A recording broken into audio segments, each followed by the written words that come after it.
أعوذ بالله من الشيطان الرجيم. إن الله لا يستحيي أن يضرب مثلا ما بعوضة فما فوقها فأما الذين آمنوا فيعلمون أنه الحق من ربهم وأما الذين كفروا فيقولون ماذا أراد الله بهذا مثلا يضل به كثيرا ويهدي به كثيرا وما يضل به إلا الفاسقين الذين ينقضون عهد الله من بعد ميثاقه ويقطعون ما أمر الله به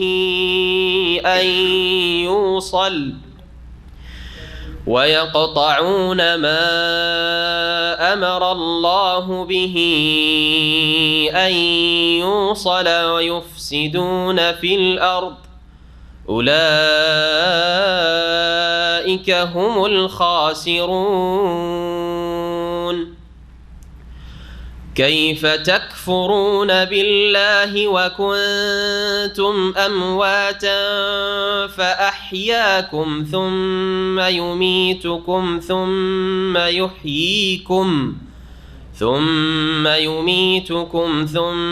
يحييكم ثم إليه ترجعون. هو الذي خلق لكم ما في الأرض جميعا ثم استوى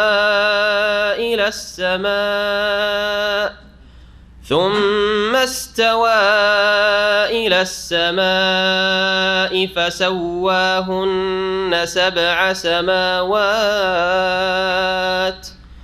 وهو بكل شيء عليم. وإذ قال ربك للملائكة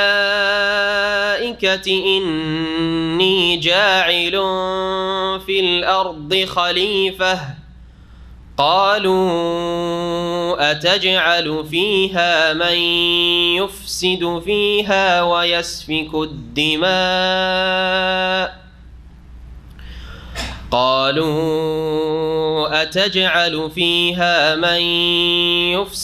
فيها ويسفك الدماء ونحن نسبح بحمدك ونقدس لك قال إني أعلم ما لا تعلمون. وعلم آدم الأسماء كلها ثم عرضهم على الملائكة فقال أنبئوني بأسماء هؤلاء إن كنتم صادقين. قالوا سبحانك لا علم لنا إلا ما علمتنا إنك أنت العليم الحكيم. قال يا آدم أنبئهم بأسمائهم فلما أنبأهم بأسمائهم قال ألم أقل لكم إني أعلم غيب السماوات والأرض وأعلم ما تبدون وما كنتم تكتمون. وإذ قلنا للملائكة اسجدوا لآدم فسجدوا إلا إبليس أبى واستكبر وكان من الكافرين. وقلنا يا آدم اسكن أنت وزوجك الجنة وكلا منها رغدا حيث شئتما ولا تقربا هذه الشجرة فتكونا من الظالمين فأزلهما الشيطان عنها فأخرجهما مما كانا فيه وقلنا اهبطوا بعضكم لبعض عدو ولكم في الأرض مستقر ومتاع إلى حين فتلقى آدم من ربه كلمات فتاب عليه إنه هو التواب الرحيم قلنا اهبطوا منها جميعا فإما يأتينكم مني هدى فمن تبع هداي فلا خوف عليهم ولا هم يحزنون والذين كفروا وكذبوا بآياتنا أولئك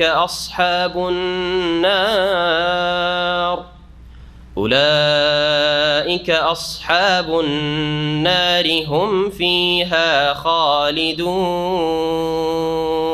السلام عليكم ورحمة الله وبركاته. بسم الله الرحمن الرحيم الحمد لله رب العالمين والصلاة والسلام على سيد المرسلين نبينا محمد وعلى آله وصحبه أجمعين أما بعد فأعوذ بالله من الشيطان الرجيم إن الله لا يستحيي أن يضرب مثلا ما بعوضة فما فوقها فأما الذين آمنوا فيعلمون أنه الحق من ربهم وأما الذين كفروا فيقولون ماذا أراد الله بهذا مثلا يضل به كثيرا ويهدي به كثيرا وما يضل به إلا الفاسقين. মহান আল্লাহর সমস্ত প্রশংসা যে আল্লাহ রাব্বুল আলামিন একক যার কোনো শরীক নেই, যিনি মানুষকে তার নাযিলকৃত বিধিবিধান কোরআনে কারীম তার আদেশ নিষেধ সুন্দর করে সুস্পষ্ট করে বোঝানোর জন্য বিভিন্ন দৃষ্টান্ত উদাহরণ পেশ করে থাকেন, ছোট হোক বড় হোক, যাতে করে মানুষরা এই উদাহরণগুলির মাধ্যমে উপমাগুলির মাধ্যমে ভালো করে বিষয়গুলি উপলব্ধি করতে পারে। প্রিয় নবী মুহাম্মদুর রাসূলুল্লাহ সাল্লাল্লাহু আলাইহি সাল্লামের উপর সালাত ও সালাম বর্ষিত হোক, যিনিও মাঝে মধ্যেই এক্সাম্পল দিয়ে উদাহরণ দিয়ে মানুষকে বুঝিয়েছেন। সুতরাং এটি কোরআন সুন্নাহর তরিকা। আজকে আমাদের তাফসীর শুরু হবে সূরাতুল বাকারার ৩য় পর্ব আয়াত নম্বর ২৬ থেকে, যাতে রব্বুল আলামিন কোরআনে কারীমে বিভিন্ন যে উদাহরণগুলি পেশ করেছেন সে বিষয়টি নিয়ে আলোচনা করা হয়েছে। আমাদের আজকের তাফসীর আয়াত নম্বর ২৬ থেকে শুরু করার আগে গত ২ দিন যে তাফসীর হয়েছে তাতে বেশ কিছু গুরুত্বপূর্ণ বিষয় আরও বর্ণনা করা ভালো হবে কোরআনে কারীম এবং এই আয়াতগুলি বুঝার ক্ষেত্রে। ইমাম ইবনে কাসির রাহমাতুল্লাহ আলাইহি এবং অন্যান্য মুফাসসিরিনগণ উল্লেখ করেছেন, প্রথমখানে পেশ করে দিয়ে আর তারপরে তখন ইনশাআল্লাহ তাআলা আমরা আসল আয়াত দিয়ে তাফসীর শুরু করব। এর আগে আমরা আলোচনায় বলেছি যে সূরা বাকারা হচ্ছে কোরআনে কারীমের সর্বশেষ সূরা, তাই না? শেষ দিকে মদিনায় নাজিল মাদানী সূরা এবং সর্বশেষ আয়াত হচ্ছে সূরা বাকারার সুদের বিধানগুলি, আর সুদের বিধানের পরে একেবারে শেষ আয়াত হচ্ছে ওয়াত্তাকু ইয়াওমান তুরজাউনা ফীহি ইলাল্লাহ সুম্মা তুওয়াফা কুল্লু নাফসিন মা কাসাবাত ওয়া হুম লা ইউযলামুন। এই আয়াতটি কতদিন আগে নাজল হয়েছে এই মর্মে সাহাবায়ে কেরাম থেকে বিভিন্ন মতগুলি রয়েছে। একটি মত উল্লেখ করেছি, আব্দুল্লাহ বিন আব্বাস রাদিয়াল্লাহু তাআলা আনহুমা থেকে বর্ণিত একাধিক মত তার ছাত্ররা বর্ণনা করেছেন।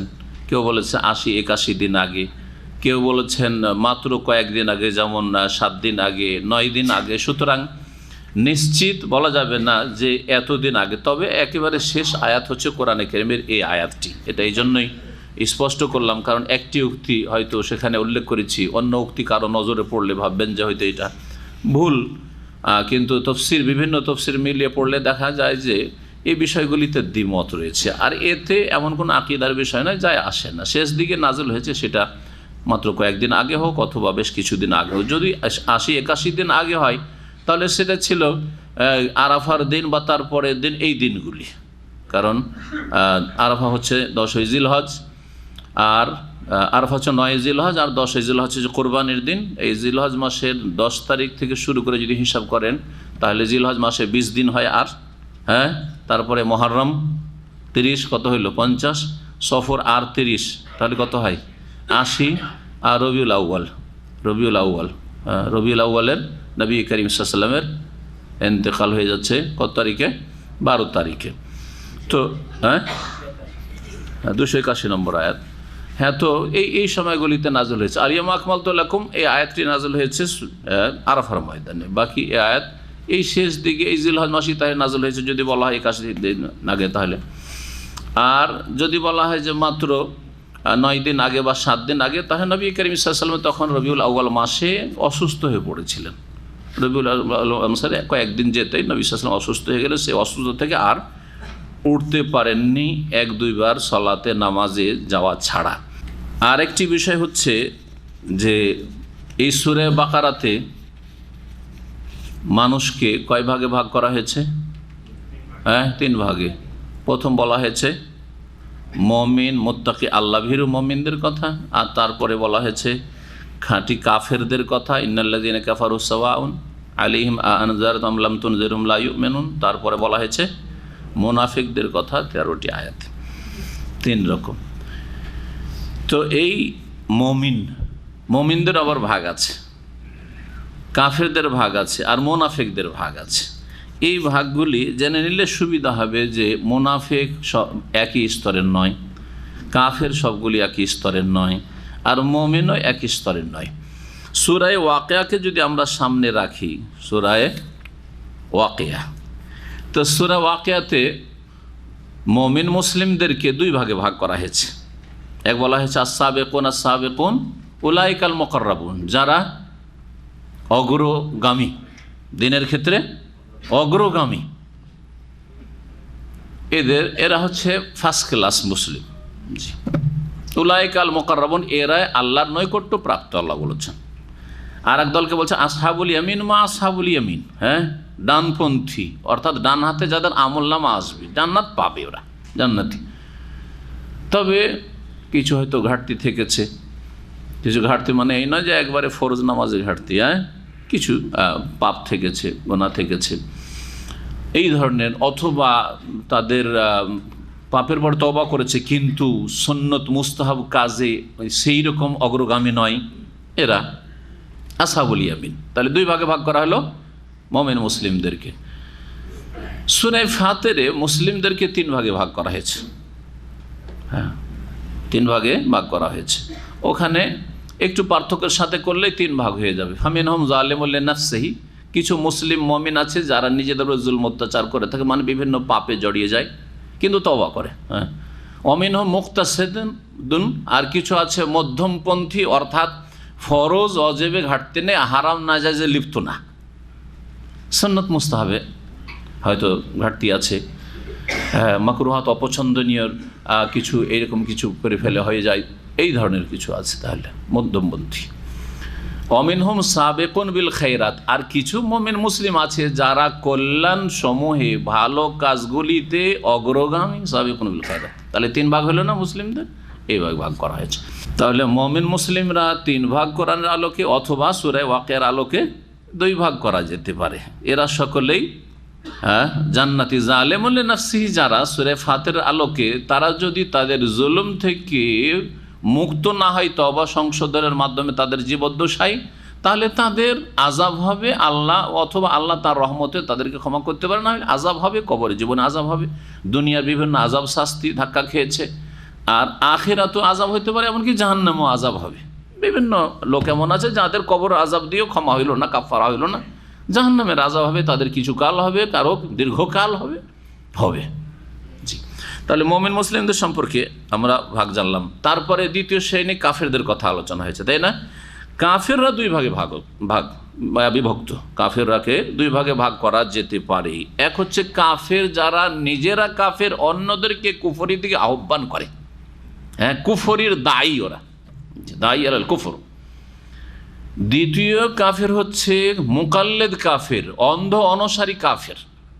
কাফের আল্লাহ পরকালের সাথে কুফরি করে অথবা তাওহীদের সাথে কুফরি করে, শিরকে লিপ্ত। এরা কাফের, কিন্তু এরা অন্ধ অনুসারী। বাপদাদা করে এসছে, বাপদাদা ধর্ম ছেড়ে দেবো? হ্যাঁ, আমি যদি মুসলিম হয়ে যাই তাহলে আমার সমাজ কি বলবে? হ্যাঁ, আমার বাপ মাকে ছাড়তে হবে, আমার স্ত্রী ছাড়তে হবে, আমার ছেলে মেয়ে ছাড়তে হবে, আমার ধন সম্পদে বঞ্চিত হব। মুকাল্লিদ অনুসারী এত লোকেরা এইরকম আদর্শে বিশ্বাসী। আপনারা কয়জন কবর মাজার পূজা করছে, বড় শিরক করছে? ওদের সামনে ওদের মুকাল্লিদগুলোর কথা, এত বড় বড় আলেমরা, ওরা কি খেয়ে পড়ে চলে জানে না? আপনি বলছেন এটা শিরক? এরা হচ্ছে ওয়াসিলা আল্লাহকে পাওয়ার। এরা মুকাল্লিদ, অন্ধ অনুসারী। তো যারা কাফের মুশরিক তারা দুভাগে বিভক্ত। দায়ী যারা নিজেরা কাফের মুশরিক আর তার সাথে সাথে অন্যকে কুফরি শিরকের দাওয়াত দিয়ে থাকে, শিরকি আকীদার মোল্লা যাদেরকে আলেম সমাজ বলা হয়েছে, এরা আলেমে সু। রাত্রে আলোচনা করব মন্দ আলেমদের সম্পর্কে। এরা হচ্ছে উলামায়ে সু, যারা ভুল ইসলামের দিকে ডাকে। যে ইসলাম আল্লাহ নাজেল করেননি, ইসলামের অপব্যাখ্যা করে, কোরআন এবং হাদিসের ভুল ব্যাখ্যা দিয়ে মানুষকে শিরকের দিকে, বিদাতের দিকে অথবা ভ্রান্ত মতবাদের দিকে ডাকে, যেটাকে ইসলাম বলে, আসলে সেটা ইসলাম নয়। এরা হচ্ছে একদল যারা দায়ী। এরা বেশি অপরাধী না? আর একদল অন্ধ অনুসারী, জনগণ কিছু জানে না, কি বলবো? শাইখ ইবনে বাজকে আলেম মনে হয়, আর আলবানীকে আলেম মনে হয়, বরং এদেরকে আলেম মনে হয়, এদের সমালোচনা করে, এদেরকে গালমন্দ করে। হ্যাঁ, সৌদি আরবের বড় বড় ওলামাদেরকে, আইম্মায়ে কিরামদেরকে গালমন্দ করে। কিন্তু তাদের মোল্লা যারা শিরক বিদআতের তালিম শিক্ষা দিচ্ছে, যাদের কাছে নেই দলিল, যারা ধর্মের অপব্যাখ্যা করছে কোরআনের আয়াতের, তাদেরকে আল্লাহ মনে করছে। জনগণ মোটা খায়, মোটা বুঝে বেচারা বিভ্রান্তির শিকার হয়েছে।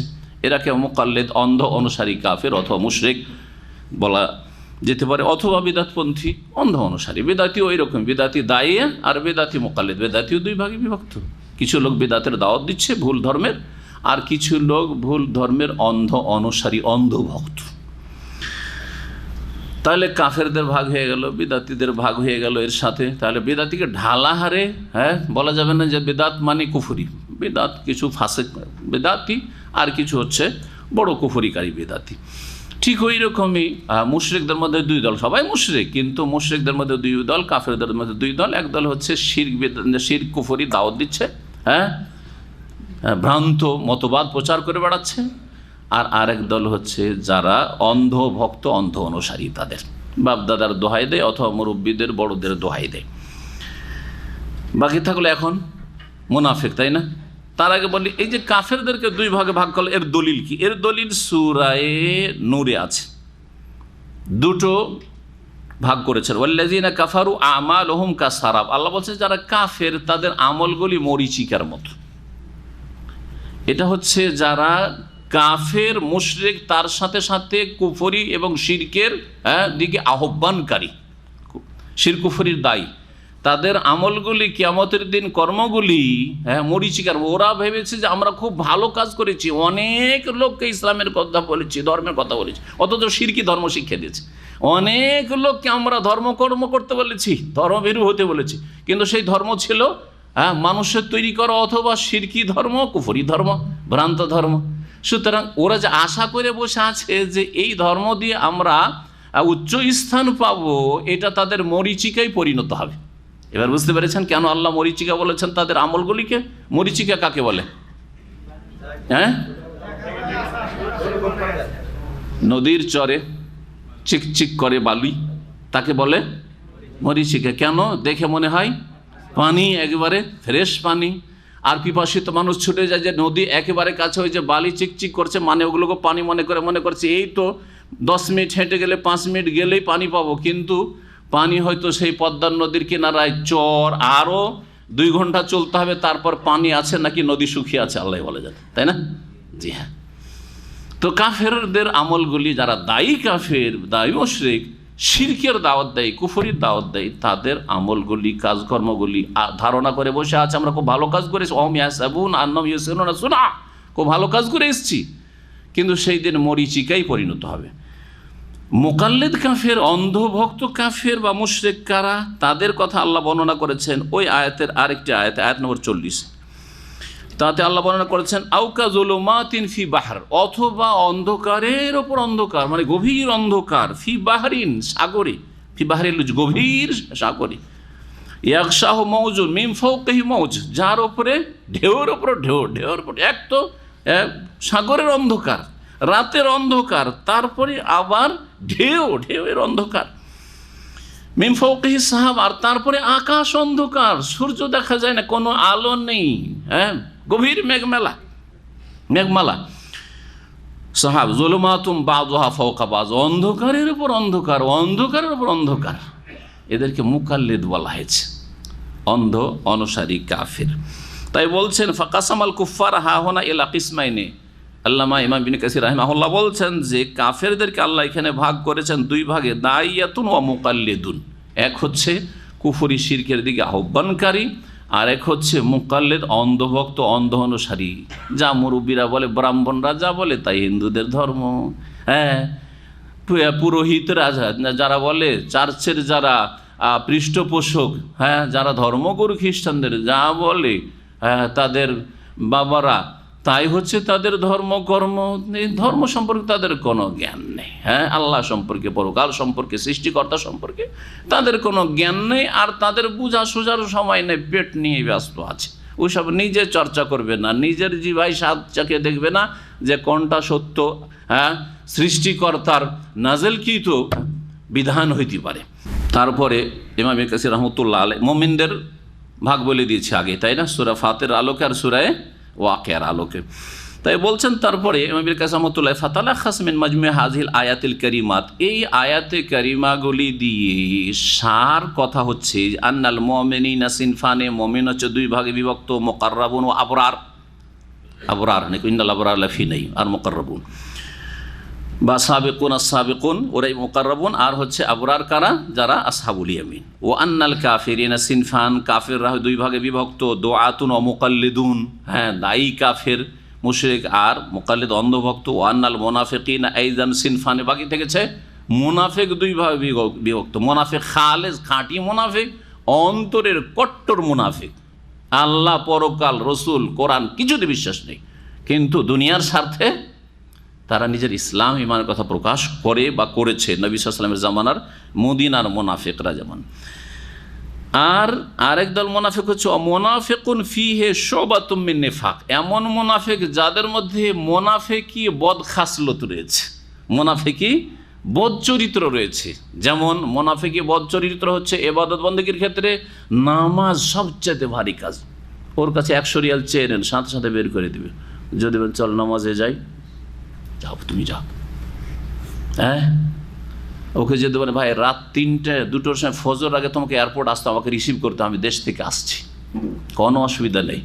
কিন্তু যদি বলেন যে ভাই ফজর 5টায় আপনাকে মসজিদে গিয়ে ফজরটা পড়ে আসতে হবে, বলছে এইটা অসম্ভব, ভাই মুশকিল, এটা মুনাফিক, এরা হচ্ছে মুনাফিক, মুনাফিকি চরিত্র। বিশেষ করে নামাজের ক্ষেত্রে হলে খাঁটি মুনাফিক হয়ে যাবে, যার স্বভাব এরকম কন্টিনিউ বা অধিকাংশ সময় ফজর নামাজ ভারী, আসর নামাজ ভারী, ঘুম হচ্ছে 1 নম্বর 2 নম্বর নামাজ, এরা খাঁটি মুনাফিক, এরা ওই মুনাফিকি খাসলত শুধু আছে এরকম কথা নয়। আর মুনাফিকি বদ খাসলত অনেকগুলি নবী সাল্লাল্লাহু আলাইহি ওয়াসাল্লাম বর্ণনা করেছেন বিভিন্ন হাদিস, তার মধ্যে একটা হচ্ছে কি করা, বলেন, ইজা হাদ্দাসা কাযাবা, কথা বললে মিথ্যা বলে, ওয়াইদা ওয়াদা, ওয়াদা করলে আখলাফা, ওয়াদা খেলাফি করে। ভাই 1 সপ্তাহের জন্য, ভাই আজকে টাকাটা দেন, 3 দিনের চেষ্টা করবে, না হলে 1 সপ্তাহ, 1 মাস, 2 মাস, 3 মাস, 6 মাস হয়ে যাচ্ছে, কোনো কথাই নেই, মুনাফিকি চরিত্রের ভাই। জি। আর ওয়াইজা কি, ও তুমি না খানা, আমানত রাখেন, ওর কাছে খেয়ানত করে দিবে, আমানত দেন, খেয়ানত করে দিবে, টাকা পয়সার আমানত, কথার আমানত, কোন আর কিছুর আমানত, একটু দিয়ে খেয়ানত করে দিবে। আর ওয়াইদা খাসমা ফাজারা, আর আপনার সাথে তর্কে জড়াইলেই অকথ্য ভাষা। কোনো একটা আকিদের বা কোনো একটা মাসলায় যদি ইখতিলাফ থাকে তাহলে নিজের চেহারা তো ইসলাম কায়েম করেনি, সাফান সাফা, এই চেহারাখানে ইসলাম কায়েম করতে পারে না। এই অবস্থায় মরে গেলে কাপড় ওঠা ছাড়া ওকে চেনাই যাবে না যে মুসলিম কিনা। আর ফতোয়া দিচ্ছে কোনো আলেম সম্পর্কে, সে কাফের, জালেম, দাজ্জাল, আল্লাহ লানত করব, মুফতি। কথা বোঝা গেছে? জি, যদি আপনার সাথে মতের ভিন্নতা থাকে তো আপনি মুফতি সেজে যাবেন, এই ফতোয়া দেওয়ার অধিকারটা আপনার কোথায়? এই লানত কি আপনারও ফিরে যাবে না? এই কুফরি কি আপনারও ফিরে যাবে না? হ্যাঁ, এই বদদোয়া কি আপনারও ফিরে যাবে না? এই কাফের কি আপনি হবেন না? একটু ভয় আছে? নিজের এইটুকু চেহারাতে ইসলাম কায়েম করতে পারেন না, গোটা দেশে ইসলাম কায়েম করবে, একামতের দিন করবে। হ্যাঁ, জি হ্যাঁ, এরা অসৎ লোকেরা, নেফাক, কপটতা, উদ্দেশ্য আর কিছু, ইসলামের দোহাই পড়ে অন্য কোথাও পৌঁছিতে চায় আসলে এরা, আর কিচ্ছু না। নিজে এইটুকু জায়গায় ইসলাম কায়েম করতে পারো না, নিজের নামাজের ক্ষেত্রে ইসলাম কায়েম করতে পারো না, নিজের আখলাক চরিত্রের ক্ষেত্রে ইসলাম কায়েম করতে পারো না, নিজের আকিদার ক্ষেত্রে ইসলাম কায়েম করতে পারো না। বলছে আকিদার আলোচনা, তৌহিদের আলোচনা, এগুলো নফল কাজ, এগুলো সব নফল। সৌদি আরবে যা খেদমত হচ্ছে দাওয়াতের, সব নফল কাজ। যে নেফাক, এগুলো কপটতা। তৌহিদ হচ্ছে নফল কাজ, আম্বিয়া রসুলগণ সমস্ত তৌহিদ নিয়ে এসেছেন, সব নফল কাজ। ফরজ কাজ তারা বুঝে, আর কেউ বুঝলো না। না আম্বিয়া রসুলগণ ফরজ কাজ আদায় করলেন, না সৌদি আরবের সরকার, তৌহিদের সরকার ফরজ কাজ আদায় করে এদের কাছে, গোমরাহদের কাছে, অথচ খাই দেয় সৌদি আরব থেকে, সব কিছু নিয়ে যায় সৌদি আরব থেকে, আর সবচেয়ে বিদ্বেষী সৌদি আরব সম্পর্কে এরা। এত নেফাক এদের মধ্যে। সৌদি আরবের কাছে যখন টাকার প্রয়োজন হয় ইলেকশন করার জন্য, তখন সৌদি আরব খুব ভালো দেশ। আর যখন ওয়াইদা খালাও এলা শায়াতিন, যখন নিজেদের দলপতিদের সাথে মিশে, তখন ইরান হচ্ছে ইসলামিক প্রজাতন্ত্র, ইরান আমাদের জন্য আদর্শ, ইরানের মহিলারা আমাদের জন্য আদর্শ, রাস্তায় নেমে যেতে হবে, বিপ্লব নিয়ে আসতে হবে, ইরানের খোমেনির মতো বিপ্লব। খোমেনি বলবেন ইমাম খোমেনি, তাদের ইমাম ওটা। কথা বোঝা গেছে? এগুলো হচ্ছে এদের চরিত্র। মুনাফিক ফিহে শুবাতুম মিন নিফাক, এগুলো হচ্ছে নেফাক, কপটতা, দুমুখী হওয়া, নেফাক, তৌহিদের গুরুত্ব না দেওয়া, নেফাক। জি হ্যাঁ, এই জন্য নবী করিম সাল্লাল্লাহু আলাইহি ওয়াসাল্লাম বলেছেন সহিহ বুখারী মুসলিমের, সালাসুন মান কুন্না ফী কানা মুনাফিকান খালিসান। এই তিনটি যদি বদচরিত্র কার মধ্যে থাকে তো সে খাঁটি মুনাফিক।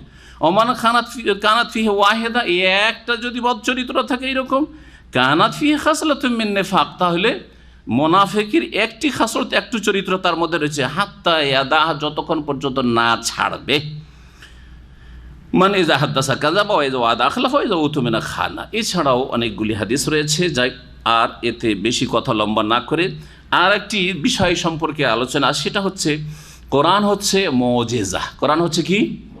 নবী মুহাম্মদ রাসূলুল্লাহ সাল্লাল্লাহু আলাইহি ওয়াসাল্লামের হাজারের বেশি মুজিজা রয়েছে, একটা দুটো মুজিজা না। তার মধ্যে কোরআনে কারীম সবচেয়ে বড় মুজিজা রাসূলুল্লাহ সাল্লাল্লাহু আলাইহি ওয়াসাল্লাম, তা দিয়ে চ্যালেঞ্জ করা হয়েছে। মুজিজা দিয়ে কি করা হয়? জাতিকে আজেজ করা হয়, মানে জাতিকে চ্যালেঞ্জ করে তাদেরকে অপারগ সাব্যস্ত করা হয় যে তারা পারলি না কোরআনের মোকাবেলা করতে। এটা হচ্ছে এজাজ। জি,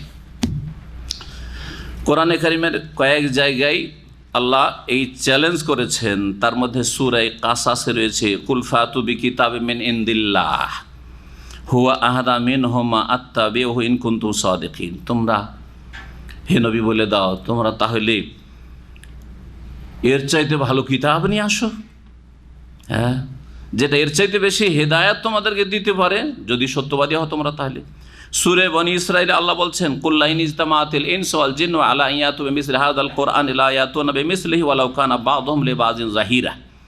যদি মানুষ জিন সব এক হয়ে যায় এইরকম একটা কোরআন নিয়ে আসার জন্য, কখনো নিয়ে আসতে পারবে না, যদিও তারা একে অপরের সার্বিক সাহায্য করে। সূরা হুদে আল্লাহ বলছেন, আম ইয়াকুলুন ইফতারা, এই কাফিররা মুশরিকরা বলছে যে মুহাম্মদ রচিত কোরআন, মুহাম্মদ সাল্লাল্লাহু আলাইহি ওয়াসাল্লাম এটা রচনা করে। কুল, হে নবী তাদেরকে ঘোষণা করে দাও, ফাতু বিআশরি সুওয়ারিন মিসলিহি মুফতারায়াত, তাহলে তোমরাও 10টি সূরা এইরকম বানিয়ে নিয়ে আসো, রচনা করে নিয়ে আসো। ওয়াদু মান ইসতাতাতুম মিন দুনিল্লাহ, আল্লাহ ছাড়া যত শক্তি পারো সহযোগী পারো তাদেরকে ডেকে নিয়ে আসো, ইন কুনতুম সাদিকিন, সত্যবাদী হলে। সূরা ইউনূসে আল্লাহ চ্যালেঞ্জ করছেন, ওমা কান হাযাল কোরআন ইফতারা মিন দুনিল্লাহ, কোরআন এমন বাণী নয় যেটা আল্লাহ ছাড়া কারো রচিত হতে পারে বা কেউ রচনা করতে পারে। ওয়ালাকিন তাসদীকাল্লাযী বাইনা ইয়াদাইহি ওয়া তাফসীলা কুল্লি শাই, কোরআনের পূর্বে যেই তাওরাত ইনজিল আসমানি কিতাব নাযিল সেগুলির সত্যায়নকারী কোরআনে কারীম, এবং সব কিছুর তাতে বিস্তারিত বিশদ বিবরণ রয়েছে। তাফসীলা কুল্লি শাই, যা প্রয়োজন মানুষের জন্য, সব কিছু মানে দুনিয়ার সব কথা নয়, বরং যেগুলির মানুষের কল্যাণের জন্য প্রয়োজন সেসব কথা কোরআনে পূর্ণ মাত্রায় বর্ণিত হয়েছে। এবং কোরআনের ব্যাখ্যার জন্য রাসূলুল্লাহ সাল্লাল্লাহু আলাইহি ওয়াসাল্লামকে পাঠানো হয়েছে, তার হাদিস যেটি দ্বিতীয় ওহী তা দান করা হয়েছে। আলা ইন্নী উতিতুল কোরআন ওয়া মিসলাহু মাহু, নবী মুহাম্মদ সাল্লাল্লাহু আলাইহি ওয়াসাল্লাম বলছেন যে শুনে রাখো, আমাকে কোরআন দেওয়া হয়েছে আর কোরআনের মতো আরও কিছু দেওয়া হয়েছে, তা হচ্ছে রাসূলুল্লাহ সাল্লাল্লাহু আলাইহি ওয়াসাল্লামের সুন্নাহ বা হাদিস, সেটাও দ্বিতীয় ওহী মনে রাখবেন। এই ছিল সূরা ইউনূস। ও তাফসীল আল কিতাবে লা রাইবা ফিহি রাব্বিল আলামিন, কিতাবের বিশদ বিবরণীতে রয়েছে রব্বুল আলামিনের পক্ষ থেকে, যাতে কোনো সন্দেহ নেই। তারপরে আম ইয়াকুলুনা কুল ফাতু বিসূরাতিন মিসলিহি, তারা বলছে যে এটা রচনা করেছে, আচ্ছা তাহলে তোমরা একটা সূরা নিয়ে এসো। 10টি সূরার চ্যালেঞ্জ, কোরআন নিয়ে আসার চ্যালেঞ্জ, একটি সূরা নিয়ে আসার চ্যালেঞ্জ। ওয়াদউ মান ইসতাতাতুম মিন দুনিল্লাহ, আর একটি সূরা নিয়ে আসার জন্য যাকে পারো, আল্লাহকে বাদ দিয়ে গোটা দুনিয়ার মানুষজনকে যাকে পারো নিয়ে আসো তোমাদের সহযোগী হিসাবে, ইন কুনতুম সাদিকিন। ও কুল্লু হাযিহিল আয়াত মাক্কিয়া, এই আয়াতগুলি সবগুলি মক্কায় চ্যালেঞ্জ নিয়ে নাযিল হয়েছে, মক্কি আয়াত, এগুলি হচ্ছে মক্কি আয়াত।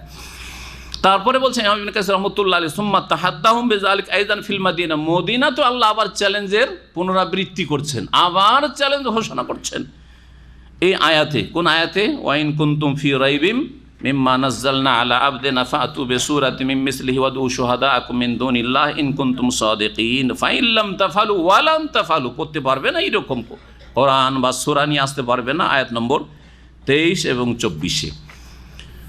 এখন আসি আমরা আয়াত নম্বর 26।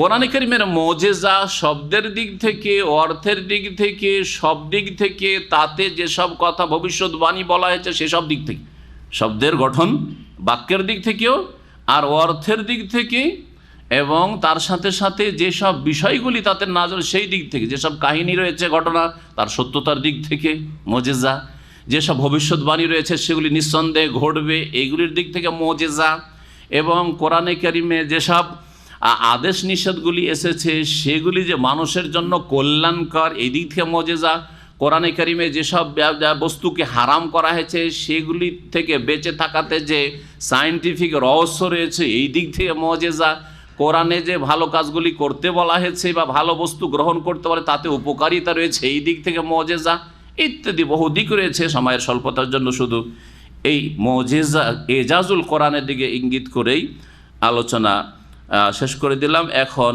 তাফসীর আমরা আপন জায়গায় ফিরে আসি। আজকের যেখান থেকে তাফসীর শুরু হবে আমাদের, তা হচ্ছে ইন্নাল্লাহা লা ইয়াস্তাহি আন ইয়াদরিবা মাসালাম মা বাউদাহ ফামা ফাওকাহা। এই আয়াতের শায়ে নুজুল সম্পর্কে বলা হয়েছে যে কোরআনে যখন চ্যালেঞ্জ করা হলো যে কোরআন মুজিজা, আর কোরআনের মতো কোরআন বা কোরআনের সূরার মতো সূরা তোমরা নিয়ে আসো, নিয়ে আসতে পারলো না, কাফেরদের তো অস্বীকার করার জন্য কিছু অজুহাত লাগবে, তাই না? বাহানা তো লাগবে। কোরআন যে এত মুজিজা, আর কোরআন নাকি আল্লাহর বাণী, তো আল্লাহ আবার মাছির কথা, মশার কথা, আর এই মাকড়সার কথা, এইসব তুচ্ছ জিনিসের কথা কেন বয়ান করে? এটা কি আল্লাহর কথা? হ্যাঁ, কেমন করে আল্লাহর কথা হয়? আজকাল এইরকম কিছু গুমরাহ লোক আছে, শুধু তাওহীদ তাওহীদ, একেবারে তুচ্ছ তাদের কাছে, শুধু নামাজ আর শুধু এইসব, কেমন করে খাওয়া দাওয়া, আর তারপরে আরও তুচ্ছ তাচ্ছিল্য করে কি এই হাইজের মাসলা আর নেফাসের মাসলা আর পবিত্রতার মাসলা, এসব নিয়ে পড়ে আছে এত বড় বড় আলেমরা। হ্যাঁ, আর তা এই সারা পৃথিবীতে কি হচ্ছে এই ক্ষেত্রে তাদের ভূমিকা কি? এটা কাদের যে তরিকায় তারা চলছে, এবং কোরআন সুন্নাহর বিধিবিধানকে এরকম তুচ্ছ জ্ঞান করা যে কত চরম অপরাধ, এগুলিকে বোঝার চেষ্টা করবেন। ঠান্ডা মেজাজে, আল্লাহ যেন তাদের কবল থেকে রক্ষা করেন। তো এটা চরিত্র কাফেরদের, এটা চরিত্র মদিনা মুনাফিকদের, যে মাছির কথা মশার কথা আল্লাহ আবার বয়ান করতে পারে, এগুলো ছোট কথা। আল্লাহ বলছেন শোনো, যেখানে কল্যাণ আছে ছোট কথা দিয়ে যদি কল্যাণ থাকে, তোমাদের মানব জাতির ছোট কথা বয়ান করতো আল্লাহকে লজ্জা নেই, লজ্জাবোধ করেন না। ইন্নাল্লাহ লা ইয়াস্তাহি, নিশ্চয়ই আল্লাহ লজ্জাবোধ করেন না। আইয়াদরিবা মাসালান, কোনো উপমা উদাহরণ বর্ণনা করতে, মা বাউদা ফামা ফাওকাহা, সেটা মাছির হোক, হ্যাঁ, আর এটা মশা, বাউদাতুন মানে হচ্ছে মশা, মশা হোক, অথবা ফামা ফাওকাহা তার চাইতে কোনো বড় হোক। ফামা ফাওকাহা বড় কথাটির তাফসীর দুই দিকে যেতে পারে, মাছি অথবা তার চাইতে বড়। তো বড় মানে আমরা একটা বড় যেটা বুঝি সেটা হচ্ছে মাছি অথবা তার চাইতে বড়, এই যে বড় মাছি অথবা তার চাইতে বড়, এরকম করে দেখা, তার মানে বড় কিছু, গরু ছাগলের, হ্যাঁ, বা আর কিছুর, হ্যাঁ, মানুষের, দাসের, একটা দাস চাকর বা কৃতদাস হইলো মাছির চাই বা মশার চাইতে বড়। আল্লাহ রাব্বুল কোরআনে কারিমে আবদান মামলুকান, দারাবাল্লাহু মাসালান আবদান মামলুকান, কৃতদাসের দৃষ্টান্ত উদাহরণ পেশ করেছেন। জি, তো ফামা ফাওকাহার একটা অর্থ এই করা হয়েছে তাফসীর, আর একটা অর্থ হচ্ছে আমরা ছোট থেকে ক্ষুদ্রতম বোঝানোর জন্য আরবি ভাষায় ফক শব্দটি ব্যবহার করা হইতে পারে। সুতরাং আল্লাহ এখানে বলতে চেয়েছেন যে দেখো, আল্লাহ মশার দৃষ্টান্ত বা উদাহরণ পেশ করতে লজ্জাবোধ করেন, এমনকি তার চাইতেও যদি কোনো ক্ষুদ্রতম কিছু হয় তারও বর্ণনা, তারও উদাহরণ বর্ণনা করতে আল্লাহ লজ্জাবোধ করে না। যেমন নবী করিম সাল্লাল্লাহু আলাইহি ওয়াসাল্লামের হাদিস রয়েছে, হাদিসটা আল্লাহর পক্ষ থেকে, মাছির ডানার উদাহরণ পেশ করেছেন কিনা নবী সাল্লাল্লাহু আলাইহি ওয়াসাল্লাম, দুনিয়াকে মাছির ডানার সাথে বা মশার ডানার সাথে কি করেছেন, মশার ডানার সাথে তুলনা করেছেন।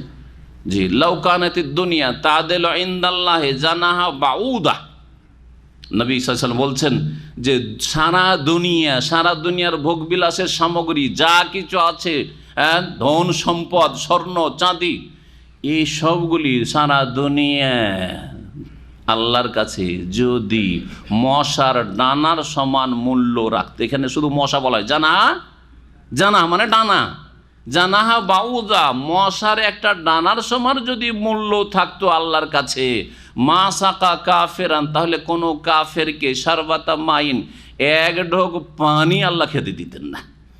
কিন্তু কাফেরকে অঢেল ধন সম্পদ আল্লাহ দিয়ে রেখেছেন, ছাড় দিয়ে রেখেছেন, কিন্তু ছেড়ে দেননি, ধরবেন আল্লাহ। দুনিয়াতে যেমন অনেক আদ সামুদকে, ফেরাউনকে, আরও বড় বড় জালেমকে যুগে যুগে ধরেছেন আর ধরবেন।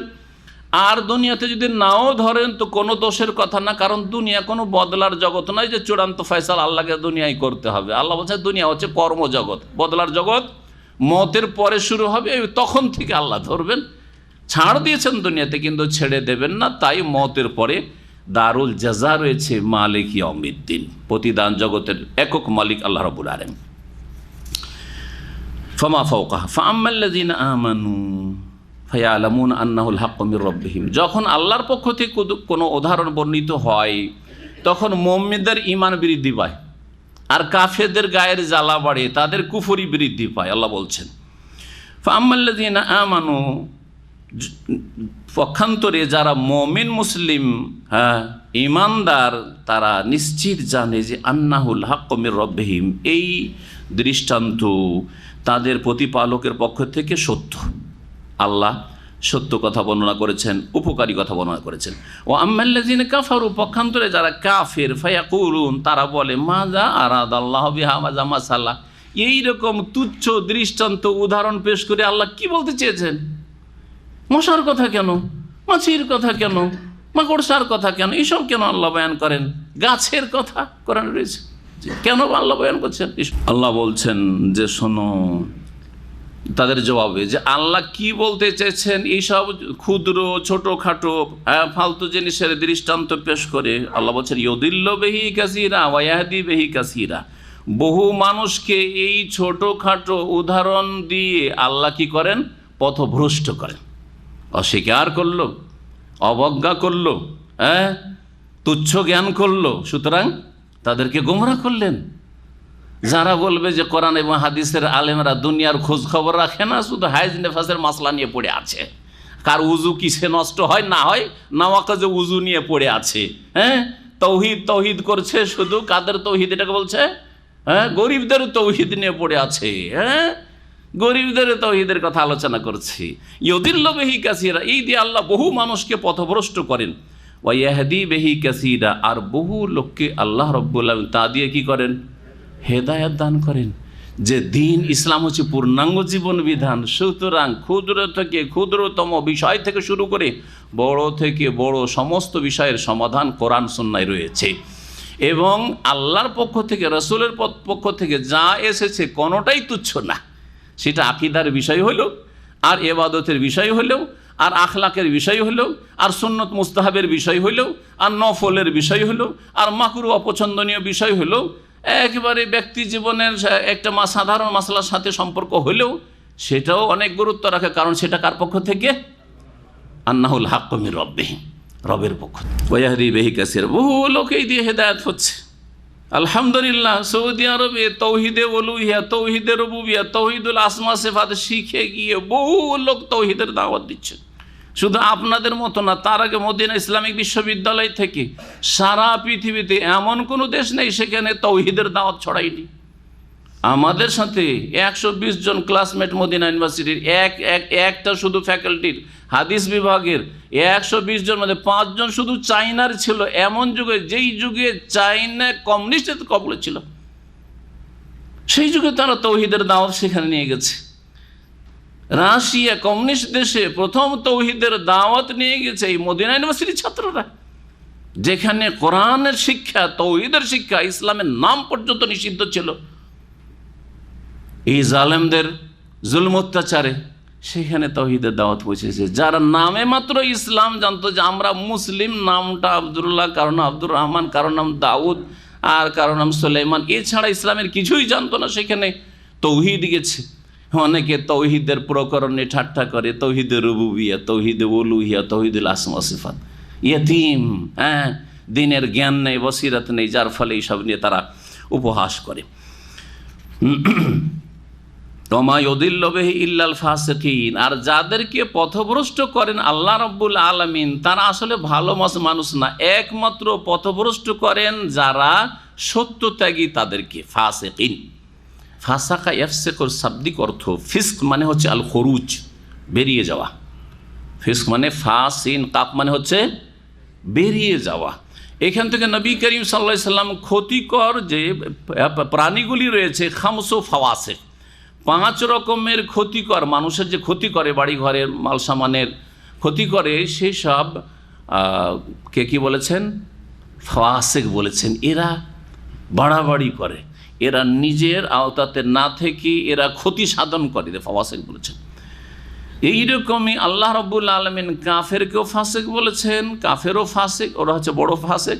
আর মুসলিম সমাজের যারা আংশিকভাবে ইসলাম থেকে বেরিয়ে আছে তারা হচ্ছে ফাসিক, বিরুদ্ধাচরণকারী, নাফরমান, তারা হচ্ছে ফাসিক। কারণ তারা আল্লাহ এবং রসুলের পূর্ণ আনুগত্য থেকে আংশিকভাবে বেরিয়ে আছে। কেউ আকীদার ক্ষেত্রে বেরিয়ে আছে, পুরোপুরি আকীদায় তাওহীদ নষ্ট, তাহলে পুরো বেরিয়ে গেল। হ্যাঁ, ইবাদতের ক্ষেত্রে বেরিয়ে আছে, বড় গুনাহগার হয়ে আছে, হারামে লিপ্ত হয়ে বেরিয়ে আছে। জি, এইরকমই মেলা নাজায়েজে লিপ্ত আছে। সুতরাং তার মধ্যে যতটা পাপ আছে ততটা ফাসিকি আছে, যতটা ঘাটতি আছে ফরজ ওয়াজিবে ততটা ফাসিকি আছে। ফাসিকও 2 ভাগে বিভক্ত, বড় ফাসিক আর ছোট ফাসিক। বড় ফাসিক হচ্ছে যাদের ঈমান ভঙ্গ করেছে, অথবা ঈমানের গণ্ডিতে আসেই নাই, অথবা ঈমান থেকে বেরিয়ে গেছে। আর ছোট ফাসিক হচ্ছে যারা মুসলিম থাকা সত্ত্বেও বিভিন্ন পাপে জড়িয়ে আছে, আল্লাহর আদেশে ঘাটতি করে পালনে, অথবা আল্লাহর নিষিদ্ধ কথা কাজে লিপ্ত হয়, বা রাসূলুল্লাহ সাল্লাল্লাহু আলাইহি ওয়াসাল্লামের নাফরমানি করে। কোনো ক্ষেত্রে যতটা যে করলো নাফরমানি ততটা ফাসিক। নাফরমানি মানে আনুগত্য থেকে বেরিয়ে যাওয়া। ওমা ইউদিল্লু বিহি ইল্লাল ফাসিকিন, আল্লাহ রাব্বুল আলামিনের আয়াত এবং আয়াতে যেসব দৃষ্টান্ত উপমা পেশ করছেন, এগুলো দিয়ে যারা সত্যত্যাগী তাদেরকেই পথভ্রষ্ট করেন। তাহলে আল্লাহ জবরদস্তি ভালো মানুষকে পথভ্রষ্ট করেন না, যে পথভ্রষ্ট হতে যায় তখন সেদিকে তাকে চালিয়ে দেন। যেমন সূরা নিসার আয়াত নম্বর 115-তে আল্লাহ বলছেন যে নুআল্লিহ মা তাওয়াল্লা, মানুষ যেদিকে চলতে চায় সেদিকে আল্লাহ চালিয়ে দেন। ওয়া ইয়াশাকিকির রাসূলা মিন বাদি মা তাবায়্যানা লাহুল হুদা, হেদায়েত স্পষ্ট হয়ে গেল, রাস্তা আপনার জানা আছে, ক্লিয়ার। হ্যাঁ, কোরআন সুন্নাহর রাস্তা, তৌহিদ সুন্নাহর রাস্তা, রাস্তা জানার পরে কি করে ইয়াশাকিকির রাসূলের রাস্তা বাদ দিয়ে এইদিকে ওইদিকে সংশয়ের শিকার হয়ে, শুবহাতের শিকার হয়ে ওইদিকে চলে গেলেন, বা শাহওয়াত কুপ্রবৃত্তির শিকার হয়ে শয়তানকে সুযোগ দিলেন, এইদিকে ওইদিকে চলে গেলেন। ওয়া ইয়াশাকিকির রাসূলা মিন বাদি মা তাবায়্যানা লাহুল হুদা ওয়া ইয়াত্তাবি গায়রা সাবিলিল মুমিনিন, আর মুমিনদের রাস্তা ছাড়া অন্য রাস্তার অনুসারী হলেন। নবী করিম সাল্লাল্লাহু আলাইহি ওয়াসাল্লাম যেই মুমিন দলটিকে ছেড়ে গেছিলেন, সবচেয়ে শ্রেষ্ঠ দল সাহাবায়ে কেরাম, তাদের আদর্শ বাদ দিয়ে খেয়াল খুশি ইসলাম বোঝা শুরু করলেন, খেয়াল খুশি আপনি ইসলামের ব্যাখ্যা করা শুরু করলেন, স্বাধীন চিন্তা চেতনা নিয়ে আপনি কোরআন বুঝবেন। হ্যাঁ, জেনারেল লাইনে পড়াশোনা করে সব তফসির করতে বসে যাচ্ছেন। হ্যাঁ, যে সবার এই তফসির, তোমাকে এই সূরা তফসির করতে, তোমাকে এই সূরা তফসির করতে, তোমাকে এই সূরা তফসির করতে হবে, এই যে তরিকা, ইসলাম পড়ার দরকার নেই, এমনিতেই তফসির করতে পারে। কথা বুঝেছেন? এইরকম যারা করি তাদের অবস্থাটাও এরকম ভাই। হ্যাঁ, ওয়াত্তাবি গায়রা সাবিলিল মুমিনিন, সাহাবায়ে কেরাম সালাফে সালিহিনের মানহাজ ছাড়া অন্য মানহাজ দিয়ে যারা চলতে শুরু করলো, নুআল্লিহ মা তাওয়াল্লা, আল্লাহ বলছেন যে যেদিকে চলবে সেদিকে চালিয়ে দেব। এই কথাটির এখানে মিল আছে। ফাসেকদেরকে আল্লাহ পথভ্রষ্ট একমাত্র করেন, তাহলে যারা ফাসেক হবে না তাদেরকে পথভ্রষ্ট আল্লাহ জবরদস্তি করেন না। তো আল্লাহর পথভ্রষ্ট করাটা কেমন? আল্লাহর দোষ না, আপনাকে এখানে এনে ইন্না হাদাইনাহুস সাবিল, আল্লাহর রাস্তা দেখিয়ে দিলেন, আর এইদিকে ওইদিকে শয়তানের মেলা রাস্তা আছে। আপনি বলছেন এইটা আমাকে ভালো লাগছে, এইটা আমি চয়েস করছি, এই অপশনটা আমাকে ভালো লাগছে, এইটা কষ্টকর। কারণ জান্নাতের রাস্তাকে কষ্টদায়ক বস্তু দিয়ে ঢেকে রাখা হয়েছে। রিজার আছে হুফফাতিল জান্নাতু বিল মাকারে, জান্নাতের রাস্তা কষ্টদায়ক বস্তু কাঁটা দিয়ে ঢাকা আছে। ওয়া হুফফাতিন নারু বিশ-শাহওয়াত, আর জাহান্নামকে ঢেকে রাখা হয়েছে কি দিয়ে? হ্যাঁ, মনোরঞ্জনকারী বস্তু দিয়ে।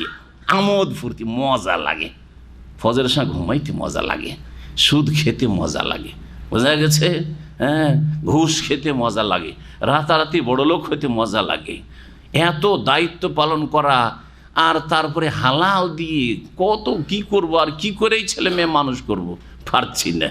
জি হ্যাঁ, মনোরঞ্জনকারী বস্তু দিয়ে যত আমোদ ফুর্তি দুনিয়ায় করবেন, শয়তান খুশি হবে, আপনি আল্লাহর রাস্তা থেকে দূরে হয়ে যাবেন। এখানে এসে যখন আপনি চয়েস করে নিলেন অন্যদিকে রাস্তা, সিরাতে মুস্তাকিম ছাড়া, আল্লাহ বলছেন নুআল্লিহ মা তাওয়াল্লা, যেদিকে ফিরবে ওইদিকে ফিরিয়ে দিব। আর যখন যেদিকে ফিরবে ওইদিকে ফিরিয়ে দিলাম, কারণ আল্লাহ সৃষ্টিকর্তা, তুমি ওইদিকে ফিরতে চাইলে যাও, বাধা দেবো না। নুসলিহে জাহান্নাম, ওইদিকে কিন্তু জান্নাত নেই, জাহান্নাম আছে, জাহান্নামে ঢুকাই দেবো। আল্লাহ ফাসেকদেরকে আল্লাহ পথভ্রষ্ট করেন, এর ব্যাখ্যা বোঝানোর জন্য এই আয়াতগুলি পেশ করলাম। আল্লাযীনা, ফাসেক কারা? এখন প্রশ্ন হচ্ছে যে আল্লাহ যে বলছেন যে ফাসেকরা হেদায়েত পায় না, ফাসেক কারা?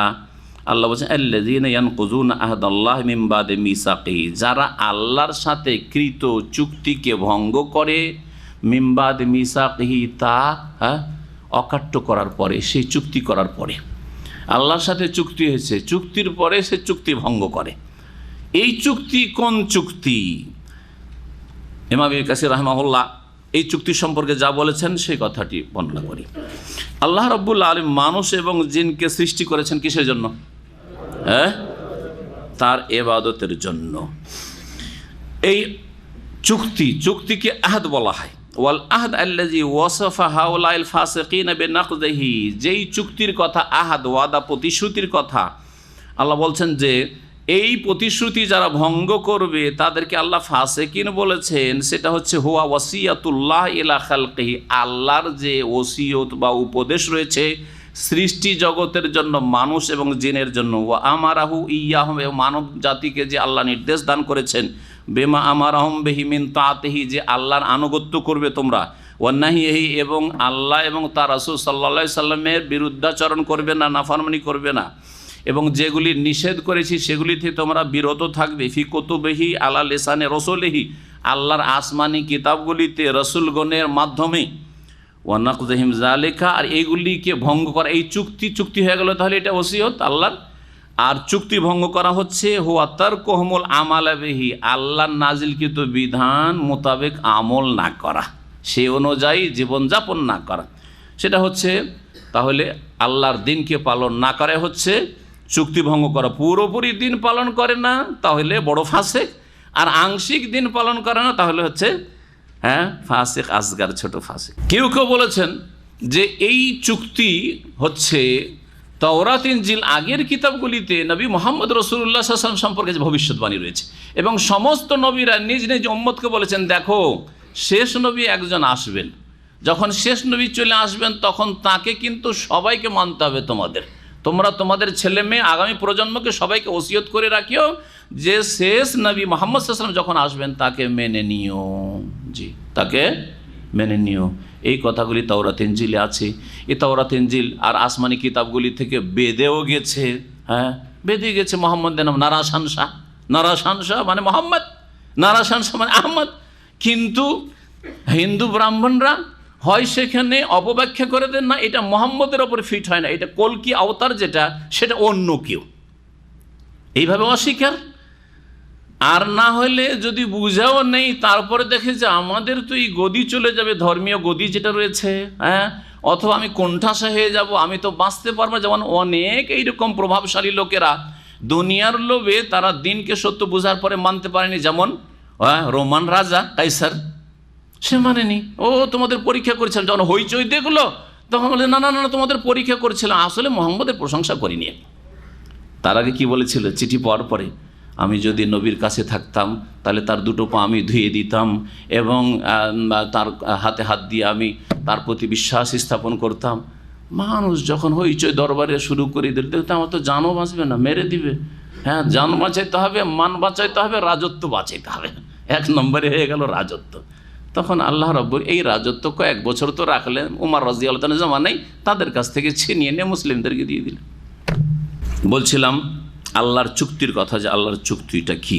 কেউ কেউ বলেছে আল্লাহর চুক্তি মানে আদম আলাইহিস সালামকে সৃষ্টি করার পরে আদমের পিঠ থেকে সমস্ত আওলাদের আত্মাকে আল্লাহ গ্রহণ করলেন তার হাতে, সহিহ বুখারীতে হাদিস রয়েছে। ওয়া আশহাদাহুম আলা আনফুসিহিম, কোরআনে কারিমে রয়েছে, তাদের কাছ থেকে সাক্ষী নিলেন, আলাস্তু বিরাব্বিকুম, আমি কি তোমাদের রব না।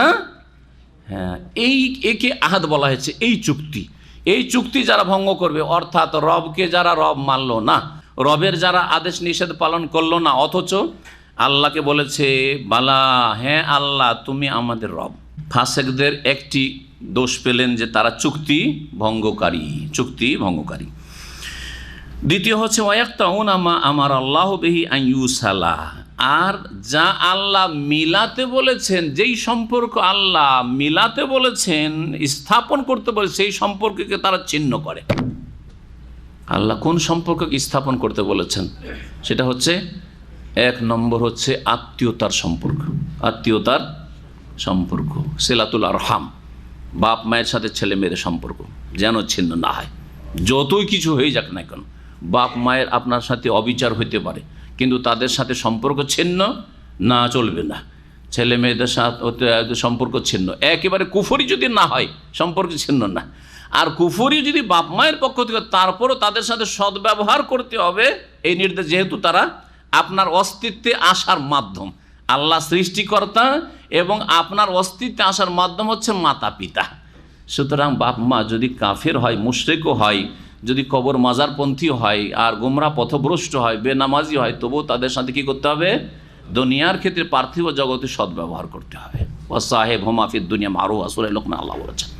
এইরকম আত্মীয় স্বজন, ভাই বোন, তারপরে ভাই বোনদের সাথে দুনিয়ার কোনো স্বার্থে আঘাত লাগার কারণে সম্পর্ক ছিন্ন না। আল্লাহ মিলাতে বলেছেন, স্থাপন করতে বলেছে, তুমি স্থাপন রাখবে, স্থাপিত রাখবে।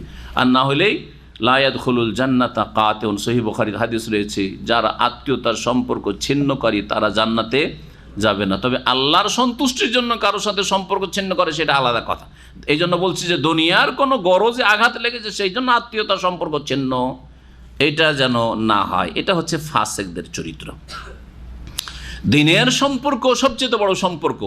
সুতরাং দিনী ভাইদের সাথে সম্পর্ক ছিন্ন করা, ওর সাথে আমার মতের মিল হয় না, সেই জন্য আমি ওর সাথে কথা বলি না, চলবে? ওকে দেখতেই ভালো লাগে না, সেই জন্য ওর সাথে আমি কথা বলি না, চলবে? ও কথা বললে আমার গায়ের জ্বালা হয়। কেন জ্বালা হয়? সেও মুসলিম, আপনিও মুসলিম। হ্যাঁ, কেন? ওর কথা আমার বরদাস্তই হয় না। এগুলো চলবে? আয়াত বিরোধী কথা। আল্লাহ ইমানি ওখুওয়াত, ব্রাদারহুড, যেটা ভাতৃত্বকে অটুট রাখতে বলেছেন। হ্যাঁ, ইন্নামাল মুমিনুনা ইখওয়া, ইমানের ভিত্তিতে আপনার ভাতৃত্ব রয়েছে। আর আপনি সামান্য মতের পার্থক্যের জন্য বা দৃষ্টিভঙ্গির পার্থক্যের জন্য, না, ওর সাথে আমি কথা বলি না, ওর কাছেও আমি যাই না, ওকে দেখলে আমি দূরে সরে যাই, কেটে পড়ি। জায়েজ নয়। 3 দিনের বেশি কথা বন্ধ করো, জায়েজ নয়। 3 দিন আল্লাহ কেন অবকাশ দিয়েছেন? কারণ মেজাজ গরম হয়েছে, ঠান্ডা হওয়ার জন্য 3টা দিন লাগতে পারে মাঝে মধ্যে। হ্যাঁ, মেজাজটা ঠান্ডা করার জন্য অনেকের সাথে সাথে শয়তান থেকে পানা চাইলে আর উজু করলে ঠান্ডা হয়ে যাবে, অনেকে হবে না, তো 3 দিন লাগতে পারে। সেজন্য 3 দিন আল্লাহ অনুমতি দিয়েছেন, তার বেশি না। তারপর আকাশ আমল উঠছে না। আল্লাহ বলছেন যে 3 দিন অপেক্ষা করো, যদি এরা যদি মিলে যায় মুসলিম মুসলিম, তাহলে ওপরে উঠাইবা ফেরেশতারা, না হলে ওইদিকে রেখে দাও, ওর আমল ছুঁড়ে ফেলে দাও। আনজিরু হাযাইনি হাত্তা ইয়াস্তালিহা, এদেরকে অবসর দাও, আসমানে এদের আমল নিয়ে আসিও না, যতক্ষণ পর্যন্ত তারা নিজের মাঝে মীমাংসা না করে নিচ্ছে। সে যদি মমিন মুসলিম ভাইদের সাথে হয়, তাহলে মমিন মুসলিম যদি আপনার আত্মীয় স্বজন হয়, মমিন মুসলিম আপনার প্রতিবেশী হয়, মমিন মুসলিম যদি আপনার রুমমেট হয়, মমিন মুসলিম যদি আপনার গ্রামবাসী হয়, ইত্যাদি। হ্যাঁ, মমিন মুসলিম একই জায়গায় একই মসজিদে নামাজ পড়ছেন। যেমন মসজিদে দেখলেন যে এই দরজা দিয়ে ঢুকলো, ও ডান দিকে লাগবে না বাম দিকে, আগে দেখি, ও যদি ডানের লাগে আমি বামে। আছে অনেকেই। এই নামাজ পড়ে লাভ কী হবে? শুধু নামাজ দিয়ে জান্নাত যেতে পারবেন? হ্যাঁ, নামাজ ছাড়া জান্নাত যেতে পারবেন না, নামাজ ছাড়া মুসলিমও থাকবেন না, কিন্তু নামাজের সাথে সাথে অন্তরকে সাফ করতে, কালবে সলিম হইতে হবে, না হলে জান্নাতে অন্তরে খাবাসাত নিয়ে যাওয়া যাবে না।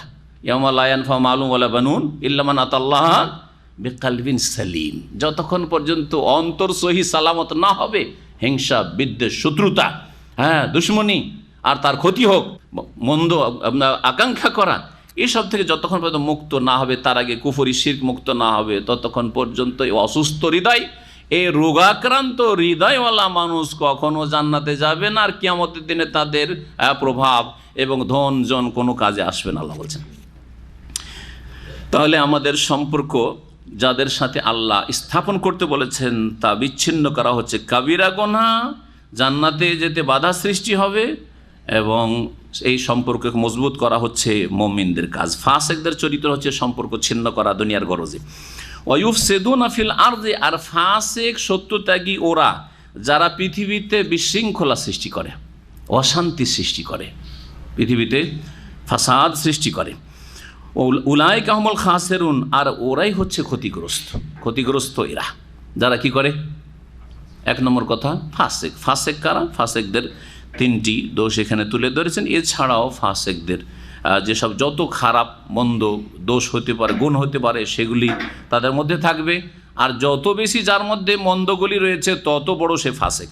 আল্লাহ রাব্বুল আলামিন তারপরে তার অস্তিত্ব সম্পর্কে মানুষকে সচেতন করছেন। কাইফা তাকফুরুনা বিল্লাহ, হে মানুষ, আশ্চর্য লাগে কেমনভাবে তোমরা আল্লাহর সাথে কুফরি করছো, আল্লাহর অস্তিত্বকে অস্বীকার করছো, অথবা আল্লাহর একত্ব তৌহিদকে অস্বীকার করছো, তোমরা শিরকি জীবনযাপন করছো। ওয়াকুনতুম আমওয়াতান, তোমরা মৃত ছিলে, প্রাণহীন ছিলে। আমওয়াতান, হ্যাঁ, মাইয়েতের বহু বচন হচ্ছে, জমা হচ্ছে আমওয়াত। মাইয়েত একজন মৃত, আর আমওয়াত মানে মৃত লোকেরা। তোমরা কি ছিলে? প্রাণহীন ছিলে। তোমরা প্রাণহীন ছিলে মানে অস্তিত্বহীন ছিলে। এই প্রথম আমওয়াত মানে হচ্ছে অস্তিত্বহীন ছিলে। কোন স্তরটাকে বোঝানো হয়েছে? মায়ের পেট থেকে পৃথিবীতে আসার আগের যুগটাকে বোঝানো হয়েছে। আপনার জন্ম হয়েছে ধরেন 1980 সালে। 1980 সালের আগে যখন আপনার জন্ম হয়নি, অথবা পৃথিবীতে ভূমিষ্ঠ হননি, তার আগে আপনার অস্তিত্ব ছিল? আমার ছিল না? কারো ছিল না। জন্মের আগে আপনার আমার কারো অস্তিত্ব ছিল না। হাল আতা আলাল ইনসান হিনুম মিনাদ দাহর লাম ইয়াকুন শাইআম মাযকুরা, সূরা দাহরের প্রথম আয়াত। এমন একটা যুগ কি প্রতিটি মানুষের ওপর আসেনি যে লাম ইয়াকুন শাইআম মাযকুরা, সেখানে তার কোনো উল্লেখযোগ্য নাম পর্যন্ত, গন্ধ পর্যন্ত পৃথিবীতে ছিল না। এই নামে কোনো লোক ছিল? তার অস্তিত্ব ছিল না। তোমরা ছিলে প্রাণহীন, অস্তিত্বহীন। আমওয়াতান ফাহিয়াকুম, তোমাদেরকে আল্লাহ প্রাণ দান করলেন, জীবিত করলেন, তার মানে মায়ের পেট থেকে পৃথিবীতে হায়াত দিয়ে পাঠালেন। এটা হচ্ছে পার্থিব হায়াত, দুনিয়ার জগৎকে বোঝানো হয়েছে। সুম্মা ইউমীতুকুম, অতঃপর তোমাদেরকে মৃত্যু দান করবেন, অর্থাৎ তোমাদের মৃত্যু ঘটাবেন, তোমাদের মৃত্যু ঘটাবেন। সুম্মা ইউমীতুকুম, এটা মত হচ্ছে দুনিয়ার হায়াত থেকে মত। সুম্মা ইউহয়িকুম, এই মত হয়ে গেল মানে এক্সপায়ার, শেষ। এক্সপায়ার মানে শেষ। আজকাল বলা হচ্ছে অমুক এক্সপায়ার করেছে, আজকাল ভদ্রলোকেরা ইংলিশ বলতে শিখেছে। এটা যদি এই ধারণা নিয়ে বলে, প্রথম কথা শব্দটি হচ্ছে কুফরিয়া কথা। হ্যাঁ, এক্সপায়ার নয়, মানুষ এই এক জগৎ থেকে আর এক জগতে কী করেছে, স্থানান্তরিত হয়েছে, যেটাকে ইন্তেকাল বলা যেত। ইন্তেকাল মানে জায়গা চেঞ্জ করা, ইন্তেকাল মানে জায়গা চেঞ্জ করা। আপনি এই মহল্লায় বাস করতেন, এই বাসায় থাকে আর বাসায় গেছেন, এটাকে আরবিতে যখন বলবেন হাজার রাজুল ইন্তাকালা মিন মাকান হাজা এলা মাকান কিজা, ইন্তাকালা মিনা দাম্মাম এলা মক্কা। হ্যাঁ, দাম্মাম থেকে মক্কায় ইন্তেকাল করেছে। আজকাল যদি বাংলায় বলা হয় অমুক ইন্তেকাল করেছে, ভাই দাম্মাম থেকে মক্কা গেছে, একটা লোক বলছে অমুক ইন্তেকাল করেছে, ইন্না লিল্লাহি ওয়া ইন্না ইলাইহি রাজিউন, ঠিক না? তো ইন্তেকাল মানে জায়গা পরিবর্তন করা, জায়গা পরিবর্তন করা। মানুষের মতকে ইন্তেকাল বলা হয় এই জন্য যে দুনিয়া জায়গা থেকে আখেরাতের জায়গায় চলে গেছে, আর দুনিয়ার জায়গাতে নেই কোথাও। জি, জমিনের ওপরে, জমিনের নিচে চলে গেছে, ওখান থেকে তার রুহ যেখানে যাওয়ার চলে গেছে, মতের সাথে সাথে রুহ চলে গেছে। এই লিনে অথবা সিজ। এক্সপায়ার শব্দটি আপত্তিকর, কিন্তু যদি এই ধারণা নিয়ে বলে যে এক্সপায়ার মানে মতের পরে আর কিছু নেই, দুনিয়াটাই সব কিছু, আর মতের পরে আর কিছু না, ভালো লোকের জন্য নিয়ামত, না মন্দ মানুষের জন্য, খারাপ মানুষের জন্য হ্যাঁ আযাব শাস্তি, কোনো কিছু নেই, হিসাব নেই, যাজা নেই, সাজা নেই, জান্নাত নেই, জাহান্নাম নেই, পরকাল নেই, পুনরুত্থান নেই, এইরকম যদি ধারণা নিয়ে বলে অমুক এক্সপায়ার করেছে, তাহলে সে মুসলিম নয়, সে কাফের। ঠিক কিনা? এটা কাফেরদের কথা, মুসলিম এর কথা কখনো বিশ্বাস করতে। আল্লাহ বলছেন যে সুম্মা ইউহয়িকুম, অতঃপর এই কি করবেন, মতের পরে থাকলে তোমরা বারজাখী জীবনে যতদিন আল্লাহ চাইলেন থাকলে, তারপরে কিয়ামত হইল, হ্যাঁ হাসর মাঠ, বিচার দিবস বসলো, তোমাদেরকে আল্লাহ কবর থেকে জীবিত করে উঠাবেন। সোম্মায়, তারপরে এই প্রাণের পরে সোম্মা এলেই হে তুরজাউন, তারপরে পালাতে পারবে না, ওই আল্লাহর কাছে ফিরে যেতে হবে, অতঃপর আল্লাহর কাছে প্রত্যাবর্তিত হবে, তুরজাউন। সুতরাং সেখানে ফিরে গিয়ে যে অবস্থাটা হবে সেটা কোরআন সুন্নাহর আলোকে, ওহীর আলোকে জানুন এবং তার জন্য প্রস্তুতি নেন। এটা হচ্ছে জ্ঞানী মুসলিমের পরিচয়। তারপরে মহান আল্লাহ বলছেন হুয়াল্লাযী খালাকা লাকুম মা ফিল আরদি জামিআ, আল্লাহ সেই সত্তা যিনি হে মানুষ তোমাদের জন্য পৃথিবীতে যা কিছু রয়েছে সব কিছু তোমাদের জন্যই সৃষ্টি করেছেন। হুয়াল্লাযী খালাকা লাকুম, আল্লাহ সেই সত্তা যিনি সৃষ্টি করেছেন পৃথিবীতে যা কিছু রয়েছে তোমাদের সকলের জন্য। খালাকা লাকুম জামিআন, লাকুমের তাকিদ হচ্ছে জামিআ, তোমাদের সকল মানুষের জন্য পৃথিবীতে যা কিছু সৃষ্টি হয়েছে তোমাদের স্বার্থে আল্লাহ সৃষ্টি করেছেন। আমরা বাদ দিয়ে আল্লাহর জমিনে যত কিছু রয়েছে, হ্যাঁ তা কোনো প্রাণী হোক, হ্যাঁ পশু পাখি হোক, কীট পতঙ্গ হোক, অথবা উদ্ভিদ গাছপালাই হোক, অথবা কি হোক কোনো পদার্থই হোক, সমস্ত কিছু আল্লাহ কার জন্য সৃষ্টি করেছেন? লাকুম, হে মানব জাতি তোমাদের জন্য সৃষ্টি করেছেন। এগুলিতে আমাদের জন্য উপকারিতা রয়েছে। এই আয়াত থেকে ফোকাহায়ে কেরামরা ইস্তেমবাত করেছেন যে খাদ্যর ক্ষেত্রে আর পানীয়র ক্ষেত্রে কি খাওয়া জায়েজ আর কি খাওয়া জায়েজ নয়, কি পান করা জায়েজ, কি পান করা জায়েজ নয়। এই ক্ষেত্রে আসল হচ্ছে নিষেধ না আসল হচ্ছে জায়েজ? আসল হচ্ছে জায়েজ। কারণ আল্লাহ বলছেন যে পৃথিবীতে যা কিছু আছে কার জন্য সৃষ্টি করা হয়েছে? আমাদের জন্য, আমাদের ভোগের জন্য, আমাদের ব্যবহারের জন্য। সুতরাং আসল হচ্ছে যে পৃথিবীতে ভূপৃষ্ঠে যা কিছু আছে তা জায়েজ, যা হচ্ছে জায়েজ। কোনটা জায়েজ নাই?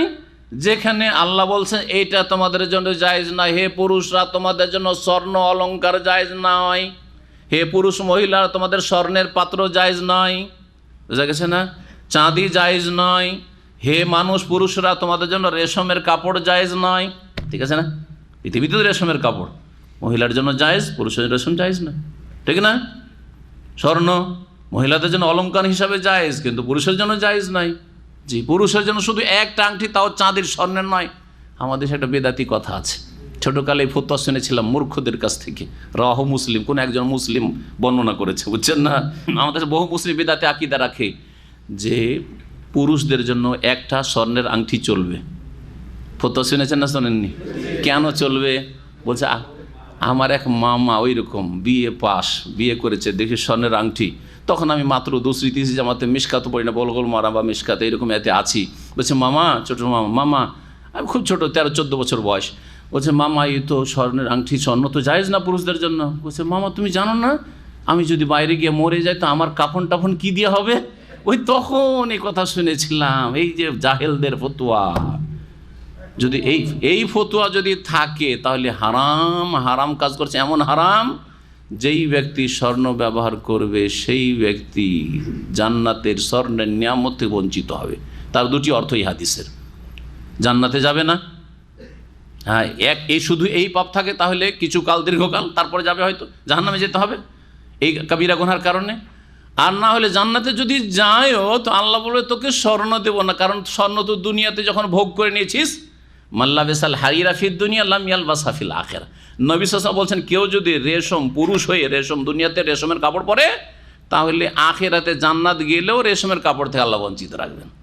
সবাই রেশম পরে আছে আর আপনি সুতি, জান্নাত কেন? আল্লাহ বলছে তুই যে দুনিয়াতে ভোগ করে নিয়েছিস, হ্যাঁ, অথবা জান্নাতে যেতেই পারবেন না, রেশম আখিরাতে পাবেন না, মানে জান্নাতে যেতে পারবেন না, জাহান্নামে যেতে হবে। আসল হচ্ছে পৃথিবীতে যা কিছু আছে আমাদের জন্য আল ইবাহা, আল আসলু ফিল আশিয়া আল ইবাহা। ফিকহার কায়দাটা বলি, সমস্ত কিছুর ক্ষেত্রে, মুআমালাতের ক্ষেত্রে আসল হচ্ছে ব্যবসা বাণিজ্য, জায়েজ না না জায়েজ? মোবাইল ব্যবসা আজকে থেকে 100 বছর আগে নয়, 50 বছর আগে যদি পোকাকে জিজ্ঞাসা তার মোবাইল আবার কি জিনিস রে ভাই, আপনি জিজ্ঞাসাই বা কী করে জানেন না তো মোবাইল, তাই না?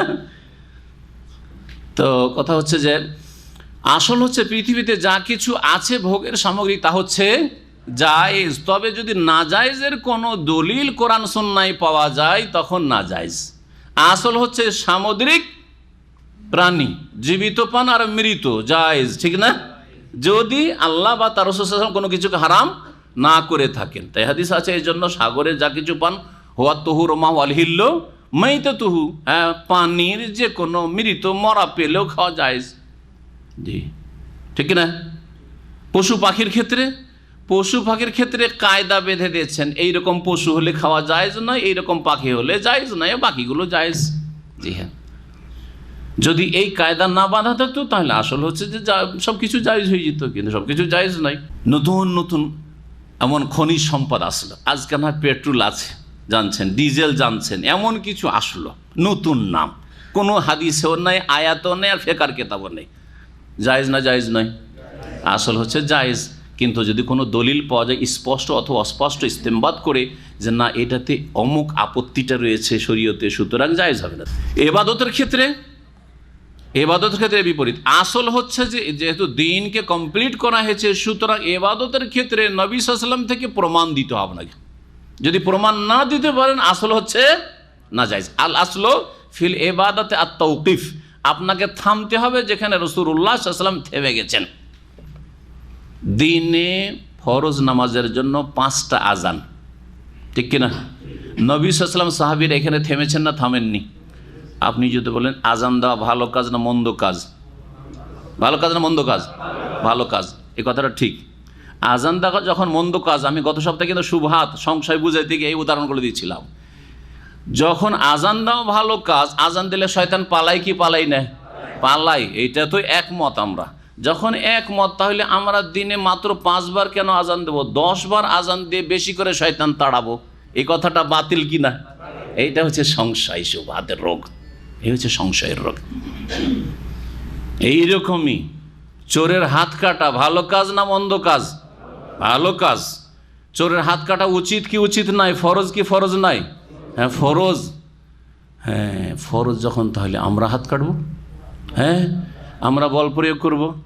ঠিক আছে না। চোরের হাত যখন কাটতে হবে, তাহলে এটা কি করে হবে? যদি আমরা ক্ষমতায় না যাব, এটা হচ্ছে ভুল কথা। আপনাকে ক্ষমতায় গিয়ে হাত কাটতে হবে, এটা ভ্রান্ত কথা। যাকে আল্লাহ ক্ষমতায় পাঠিয়েছেন তার উপর হাত কাটা ফরজ। এই বিষয়গুলি বুঝে না। আর আজকাল মুসলিমরা হচ্ছে আবেগী। কথা তো ভালো রে ভাই, এরা তো শুধু নামাজ রোজার কথা বলে, আর ওরা তো অনেক বড় বড় কথা বলে। বড় কথা বলতে হবে না, ছোট কথাও বলতে হবে। একটু আগে শেখা আল্লাহ কোরআনে কারিমে ছোট ছোট কথাও বয়ান করেছে, যেটা আপনার ছোট আয়ত্তের সেই কাজটা আপনার কাছে বেশি গুরুত্বপূর্ণ। বোঝা গেছে? যার উপরে যেটা ফরজ সেটা তার জন্য গুরুত্বপূর্ণ, যার উপরে যেটা ফরজই নয়। একজন লোক তার পারিবারিক জীবনে পূর্ণ ইসলাম পালন করছে, সে দিন কায়েম করলো না? দিন কায়েমই না। দিন কায়েমের এত অর্থের বিকৃতি ঘটানো হয়েছে, এত তাহরিফ করা হয়েছে, এত অপব্যাখ্যা করা হয়েছে যে মগজে এমন হয়ে ঢুকেছে যে আরে ভাই, সমস্ত মাথা থেকে পা পর্যন্ত তার ইসলাম আছে, তাহাজ্জুদ পর্যন্ত আছে, সলাতুদ দোহাও আছে, বোঝা গেছে, দান খেরাতও আছে, মসজিদ মাদ্রাসাও আছে, দিনের শিক্ষা নেওয়া দেওয়াও আছে। পারিবারিক ক্ষেত্রে তার বিবির একটা হাতের আঙ্গুলও দেখা যায় না, সব ঠিক আছে। রুজি একটা পয়সা কোনোদিন হারাম ঢোকে না, সব ঠিক আছে। না, দিন কায়েম হইল না, কারণ হুখেরে যে যাওয়া গেল না। এই যে ভুল ব্যাখ্যা করা হয়েছে, তাও এর বয়স, এই ভুল ব্যাখ্যার বয়স হচ্ছে মাত্র 60 বছর। মাত্র 60 বছর, তার আগে জানতো না কেউ এই ভুল ব্যাখ্যা। আল্লাহ হেফাজত করে এই রকমের অপব্যাখ্যা থেকে এবং ভ্রান্ত ধর্ম থেকে, ভ্রান্ত মতবাদ থেকে। ফাত্তাকুল্লাহ মাস্তাতাতুম, যথাসাধ্য আল্লাহকে ভয় করো। আপনার সাধ্যে আছে যেটা, সেটা আপনার ফরজ। আমার সাধ্যে যেটা আছে সেটা আমার ফরজ, তার বেশি ফরজ নয়। আমি যদি রাস্তায় একটা লোক বেনামাজি বসে আছে, তাকে ধরে যদি দুটা চড় লাগাই, তো এটা আমার জন্য নেকির কাজ হবে না গুনহার কাজ হবে? আমার জন্য গুনহার কাজ। হ্যাঁ, কিন্তু সরকারের পুলিশ এসে যদি তাকে উঠিয়ে নিয়ে যায় আর দুটো জুতাও লাগায়, ঠিক না বে ঠিক? তার জন্য ঠিক সেটা, কারণ তাকে ক্ষমতা দেওয়া হয়েছে সরকারের প্রতিনিধি। আল্লাহ রাব্বুল আলামিন তারপরে বলছেন যে আল্লাহ রাব্বুল আলামিন তোমাদের জন্য পৃথিবীতে যা কিছু আছে তোমাদের জন্য সৃষ্টি করেছেন, এই কথা বললেন। এই বিষয়ে আলোচনা বিস্তারিত হলো। সুম্মাস্তাওয়া ইলাস সামাই, অতঃপর আকাশের দিকে মনোসংযোগ করলেন। আল্লাহ রাব্বুল আলামিন আকাশের দিকে কি করলেন? মনোসংযোগ করলেন। হ্যাঁ, মনোযোগী হইলেন আকাশ সৃষ্টি করবেন। ফাসাওয়াহুন্না সাবআ সামাওয়াত, অতঃপর আকাশগুলিকে 7 আকাশে সুবিন্যস্ত করলেন। ফাসাওয়াহুন্না সাবআ সামাওয়াত, 7 আকাশকে সুবিন্যস্ত করলেন, বা আকাশগুলিকে 7 আকাশে সুবিন্যস্ত করলেন। ওয়া হুয়া বিকুল্লি শাইইন আলিম, এবং তিনি সব কিছু সম্পর্কে সম্যক জ্ঞানী, সব কিছু সম্পর্কে সম্যক জ্ঞানী। এখানে একটি কথা হচ্ছে যে জমিন আর আসমানকে আল্লাহ সৃষ্টি করলেন, তাই না? আগে জমিন না আগে আসমান? আগে জমিন, ঠিক না? দেখেন, খালাকালাকুম মাহফিল আরদে জামিয়ান, জমিনে যা কিছু আছে তোমাদের জন্য সৃষ্টি করলেন, তাহলে জমিন আগে। সুম্মাস্তাওয়া, তারপরে উদ্দেশ্য করলেন আল্লাহ, মনোযোগ দিলেন কোন দিকে? আকাশ সৃষ্টির দিকে। তারপরে সে আকাশকে 7 আকাশে সুবিন্যস্ত করলেন, তার মানে আকাশ জমিনের পরে তৈরি হইল। বোঝা গেছে কি না? এই আয়াত এটাই প্রমাণ করে। কিন্তু আর একটি আয়াত রয়েছে, ওয়াল আরদা বাদা যালিকা দাহাহা আখরাজা মিনহা মাআহা, আমার আম্মা পাড়ার একটি সূরা রয়েছে, ওয়াল আরদা বাদা যালিকা দাহাহা, জমিন কি তারপরে মানে আকাশের পরে কি করলেন? বিছালেন। হ্যাঁ, সুবিন্যস্ত করলেন, বিছালেন জমিনকে আল্লাহ বলছেন।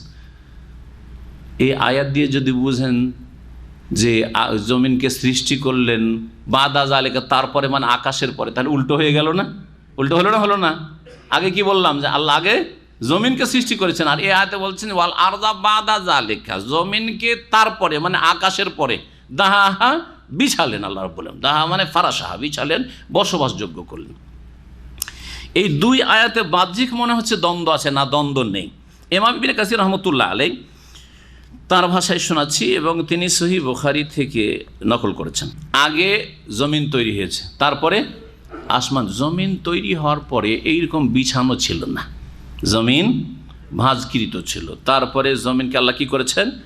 বিছিয়েছেন, বসবাসযোগ্য করেছেন, বাড়িঘর তৈরি করার মতো, এখানে চাষাবাদ করার মতো, তার বসবাসযোগ্য স্থির, এগুলি করেছেন আসমান সৃষ্টির পরে। তাই সহিহ বুখারীতে আন্না ইবনে আব্বাস সুইলা আনহা, ইবনে আব্বাস রাদিয়াল্লাহু তাআলা আনহুমাকে এই বিষয়ে জিজ্ঞাসা করা হয়েছিল, বেআইনিহি, এই প্রশ্নটি ফাজ বেআন্নাল আরদা খোলেকাত কাবলা সামায়, তখন আব্দুল্লাহ বিন আব্বাস রাদিয়াল্লাহু তাআলা প্রখ্যাত মুফাসসির সাহাবাই কেরাম সবচেয়ে বড় মশহুর মুফাসসির, তিনি বলছেন যে জমিনকে আকাশের পূর্বে সৃষ্টি করা হয়েছে। বেআন্নাল আরদা খোলেকাত কাবলা সামায়, জমিন সৃষ্টি করা হয়েছে আকাশের আগে। ওয়া আন্নাল আরদা ইন্নামা দহিয়াত বাদা খালকিস সামাই, আর জমিনকে বিছানো হয়েছে কিসের পরে? বাদা খালকিস সামাই, আকাশ সৃষ্টি করার পরে। এইভাবে অনেক তাফসির ওয়াকাজা আজাবা গায়র ওয়াহিদ মিন উলামায়ে তাফসির কাদিমান ওয়া হাদিসেন, প্রাচীন যুগেও সাহাবায়ে কেরাম, তাবেঈন, তাবা তাবেঈন, সালাফদের যুগেও আর পরবর্তীকালেও এই তাফসির করা হয়েছে। যেমন সূরা নাজিয়াতে রয়েছে যে বললাম ওয়াল আরদা বাদা যালিকা দাহাহা। আর তারপরে জমিনে আসমানে যা কিছু রয়েছে সৃষ্টি জগৎ, হ্যাঁ, পাহাড় পর্বত, এগুলোকে কয়দিন আল্লাহ সৃষ্টি করেছেন? 6 দিন। এই কথা কোরআন কারীমের সূরা হামিম সেজদায়, সূরা ফুসসিলাতে বিস্তারিত আল্লাহ রাব্বুল বর্ণনা করেছেন। যে আয়াতগুলিতে রয়েছে আয়াত নম্বর 9 থেকে নিয়ে 12 পর্যন্ত আল্লাহ বর্ণনা করেছেন। কুল, হে নবী বলে, ইন্নাকুম লাতাকফুরুন, তোমরা কি অস্বীকার করছো সেই সত্তাকে, খালাকাল আরদা ফি ইয়াওমাইন, যিনি জমিন সৃষ্টি করেছেন কয়দিনে? 2 দিনে। ওয়াতাজআলুনা লাহু আন্দাদা, আর সেই আল্লাহর সাথে যিনি 2 দিনে জমিন সৃষ্টি করলেন তার সাথে শরীক সাব্যস্ত করছো। যালিকা রব্বুল আলামিন, তিনি তো রব্বুল বিশ্বজাহানের রব, প্রতিপালক। ওয়া জাআলা ফিহা রাওয়াসিয়া মিন ফাওকিহা, আর জমিনের ওপর আল্লাহ বড় বড় পর্বতমালা সৃষ্টি করলেন। ওয়া বারাকা ফিহা, আর তাতে বরকত নিহিত করলেন। ওয়া কাদ্দারা ফি আকওয়াতাহা ফি আরবাতি আইয়ামিন, আর তাতে যত সম্পদের প্রয়োজন এই জমিনে, রুজি, চাষাবাদযোগ্য হওয়া, তারপরে এতে খনিজ সম্পদ, এক কথা রুজির যে সব উৎস হতে পারে মানুষের উপজীবিকার জন্য, সেগুলিকে সুনির্ধারিত করলেন ফি আরবাতি আইয়ামিন, 4 দিনে, অর্থাৎ আগের 2 দিন মিলিয়ে 4 দিন। 2 দিনে জমিন তৈরি হলো, আর 2 দিনে জমিনে মানব জাতির জন্য বা সৃষ্টিকুলের জন্য, মখলুকাতের জন্য রুজি আল্লাহ সুনির্ধারিত করে রুজির ব্যবস্থা বা বিভিন্ন সম্পদ সৃষ্টি করলেন। সুম্মাস্তাওয়া ইলাস সামাই ওয়া হিয়া দুখান, তারপরে আল্লাহ আকাশের দিকে মনোযোগ করলেন, মনোযোগী হইলেন। ওয়াহিয়া দোকান, সেটা ধোঁয়ার মতো ছিল। ফাকাল, আল্লাহ তারপরে বললেন আকাশকে উদ্দেশ্য করি, ওয়ালিল আরদে, আর জমিন, এতিয়া তাও আন আও কারহান কালাত আতাইনা তাই, তোমরা আসো, ইচ্ছাকৃত হোক অনিচ্ছাকৃত, যেইভাবে আমি বলছি সেইভাবে তৈরি হও। ফাকাদাহুন্না সাবা সামাওয়াত, তারপরে 7 আকাশকে তৈরি করলেন ফি ইয়াওমাইনি, 2 দিনে। তাহলে কয়দিন হয়ে গেল? 6 দিন হয়ে গেল। এই হচ্ছে আল্লাহ রাব্বুল আলামিনের কোরআনে কারীমের আয়াত। এই আয়াতগুলি দিয়ে বোঝা যায় যে আকাশ আছে না নেই? না দূরে কিছু দেখলে অন্ধকার লাগে সেটার নাম আকাশ, আকাশ বলে কিছু নেই। বৈজ্ঞানিকেরা এইরকম কথা বলেছে, সেটা মিথ্যা কথা। আকাশ আছে, এবং এক আকাশ 7 এক তো আকাশ আছে, আকাশ, তারপরে 7 আকাশ আছে, 7 আসমান আল্লাহ তৈরি করেছেন। এক আকাশ থেকে আর এক আকাশের মাঝের দূরত্ব হচ্ছে 500 বছর রাস্তা, যেমন হাদিস দ্বারা প্রমাণিত। জমিন আছে, জমিনও আকাশের মতোই 7টা কিনা, হ্যাঁ 7টা। দলিল কোরআনে কারীমে একটি আয়াত, সূরা তালাকের আয়াত নম্বর 12তে রয়েছে। আল্লাহ আসমান সৃষ্টি করলেন, ওয়ামিনাল আরদে মিসলাহুন্না, আকাশ 7 আকাশ, সাবা সামাওয়াতের কথা রয়েছে, 7 আকাশ। ওয়ামিনাল আরদে মিসলাহুন্না, আর জমিনও সৃষ্টি করলেন আকাশের মতোই, মানে 7 জমিন তৈরি করলেন। তবে এক আকাশ থেকে আরেক আকাশের মাঝে যেমন ফাঁক আছে, ওই রকমই এক জমিন থেকে আরেক জমিনের মাঝে কোনো ফাঁকা আছে কি না এ সম্পর্কে কোনো দলিল নেই। সুতরাং এই ধরনের কথা অনেক তাফসীরকাররা বলেছেন। আর প্রত্যেক জমিনে আল্লাহর সৃষ্টি আছে, সেখানে নবী রাসূল পাঠিয়েছেন। এক বক্তা এসে মদিনায়, মক্কা এসব কথা খুব প্রচার করেছে কয়েক বছর আগে। এসব কথা বিভিন্ন তাফসীরকারদের মতামত মাত্র, এই বিষয়ে দ্বিমত রয়েছে। সুতরাং এসব অনার্থক কথাই আর পিছনে পড়া আর এগুলোকে নিশ্চিত মনে করা ঠিক হবে না। এখন শুরু হতে যাচ্ছে আদম আলাইহিস সালামের সৃষ্টির ঘটনা। মহান আল্লাহ ইরশাদ করেছেন আয়াত নম্বর 30, ওয়াইজ কালা রব্বুকা লিল মালায়েকাতি, স্মরণ করো হে নবী মুহাম্মদ সাল্লাল্লাহু আলাইহি ওয়াসাল্লাম, তোমার প্রতিপালক যখন ফেরেশতাদেরকে উদ্দেশ্য করে বললেন, ইন্নী জাইলুন ফিল আরদে খালিফা, নিশ্চয়ই আমি পৃথিবীতে স্থলাভিষিক্ত সৃষ্টি করব, খলিফা সৃষ্টি করব। ইন্নী জাইলুন ফিল আরদে খালিফাতান আরবি বুঝেন না, কিন্তু কিছু তো বুঝবেন। খালিফাতুন আর খালিফাতি দুটোতে পার্থক্য কি? যে বলতে পারবেন হাত তুলবে। খালিফাতি মানে আমার খলিফা, আল্লাহর খলিফা। আর খালিফাতান মানে একজন খলিফা, একজন প্রতিনিধি। কার প্রতিনিধি বলা হয়নি। কোরআনে কারিমে খালিফা শব্দটি একাধিক জায়গায় এসছে, এক বচন দিয়ে এসছে, বহু বচন দিয়ে। ওয়া জাআলাকুম খোলাফা আল আরদে, তোমাদেরকে জমিনের খলিফা বানিয়েছেন। খোলাফা জমিনের খলিফা, কিন্তু আল্লাহর খলিফা বলে একটি আয়াতও নেই, একটি হাদিসও নেই। অথচ এটি হচ্ছে নতুন মতবাদ এই 60 বছর 70 বছর আগে থেকে। আর এই ভ্রান্ত মতবাদের উপর ভিত্তি করেই আমরা আল্লাহর খলিফা। সুতরাং আল্লাহর আইনের বাস্তবায়ন আমাদের করতে হবে, না হলে দিন কায়েম হইল না। বুঝতে পেরেছেন গুমরাহিটা কোত্থেকে এসছে? এইভাবে গুমরাহি ঢুকেছে আর ভুল ব্যাখ্যা ঢুকেছে। এটা কি কোরআনের তাহরিফ নয়, অপব্যাখ্যা নয়?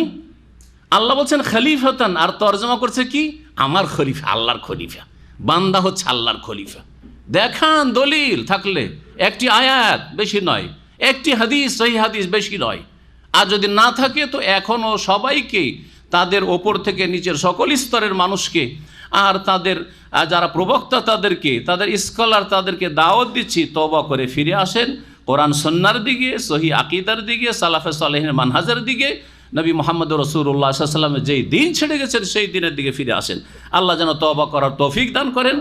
আর যদি তারা সংশোধন তওবা না করে, তাদের শার থেকে, অনিষ্ট থেকে মুসলিম উম্মাহকে যেন বেঁচে থাকার তৌফিক দান করেন। আর তাদের শার থেকে আল্লাহ যেন মুসলিমদেরকে বাঁচিয়ে রাখেন, এবং তাদের শারকে আল্লাহ, তাদের অনিষ্টকে যেন কখনো আল্লাহ বাড়তে না দেন, বরং ঠান্ডা করে দেন। ভালো করে শোনেন, এগুলি হচ্ছে কোরআনের অপব্যাখ্যা। আমি একটা আলোচনা ধারাবাহিক ইনশাআল্লাহ করব, তাহরিফাতুল কোরআনিল কারীম।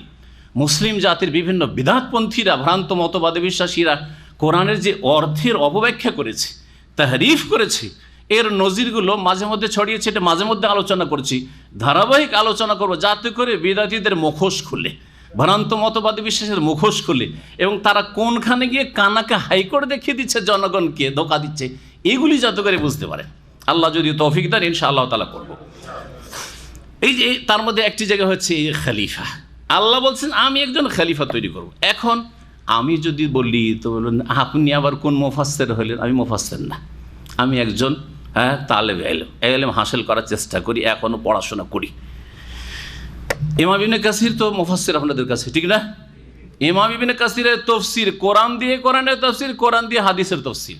ইমাম ইবনে কাসিরের চমৎকার তরিকা হচ্ছে যে তিনি যদি আয়াতের তাফসীর আয়াত দিয়ে পান তো আয়াত নিয়ে আসেন, একটা আয়াত সংক্ষেপে আর একটা বিস্তারিত আয়াত কয়েকটা করে নিয়ে আসেন। দেখাইলাম যে চ্যালেঞ্জ, কোরআনের চ্যালেঞ্জগুলিতে কতগুলি আয়াত পড়ে শোনাইলাম, ঠিক না? আমি মাঝে মধ্যে কিন্তু শোনাই, এটা দিয়ে উপলব্ধি করতে পারেন যে কোরআনের আয়াত দিয়ে কোরআনের তাফসীর করেছেন তিনি। তারপরে দেখছেন যে হাদিস আছে, তখন হাদিসগুলো নিয়ে এসছেন। বহু সময় হাদিসগুলি পড়ে শোনাই যে কোনো বিষয়ের ওপর, তখন কিছু কিছু করে আপনাদেরকে হাদিস শোনাবার চেষ্টা করি। তো ইমাম ইবনে কাসির রহমতুল্লাহ তারপরে তখন সাহাবায়ে কেরামদের উক্তি নিয়ে আসেন। ইবনে আব্বাস এই বলেছেন, তারপর যায়েদ বিন সাবিত এই বলেছেন, আলী রাজি এই বলেছেন, আবু বকর এই বলেছে, এরকম। তারপরে তাবেঈনদের উক্তি নিয়ে আসেন, তারপরে তাবেঈনের উক্তি নিয়ে আসেন, তারপরে আইম্মায়ে কেরামদের উক্তি নিয়ে আসেন তিনি। তো এখানে ইবনে কাসির রাহিমাহুল্লাহ কি বলছেন এই বিষয়টিকে আপনাদেরকে বোঝাই যে খলিফা মানে এই আয়াতের তাফসিরে ইমাম হাফেজ মুফাসসির ইবনে কাসির রাহিমাহুল্লাহ বলছেন ইন্নী জাইলুন ফিল আরদে খলিফা। এই আয়াতের তাফসির হচ্ছে আই কওমান ইয়াখলুফু বাদুহুম বাদান, কারনান বাদা কারনিন ওয়া জিলান বাদা জিলিন, কামা ক্বালা তাআলা ওয়া হুয়াল্লাযী জাআলাকুম খালাইফাল আরদি ওয়া ইয়াজআলুকুম খুলাফাল আরদি ওয়া ক্বালা ওয়ালাউ নাশাউ লাজআলনা মিনকুম মালাইকাতান ফিল আরদি ইয়াখলুফুন ওয়া ক্বালা ফাখালাফা মিন বাদিহিম খালফুন। কতগুলি আয়াত দিয়ে তাফসির করলেন।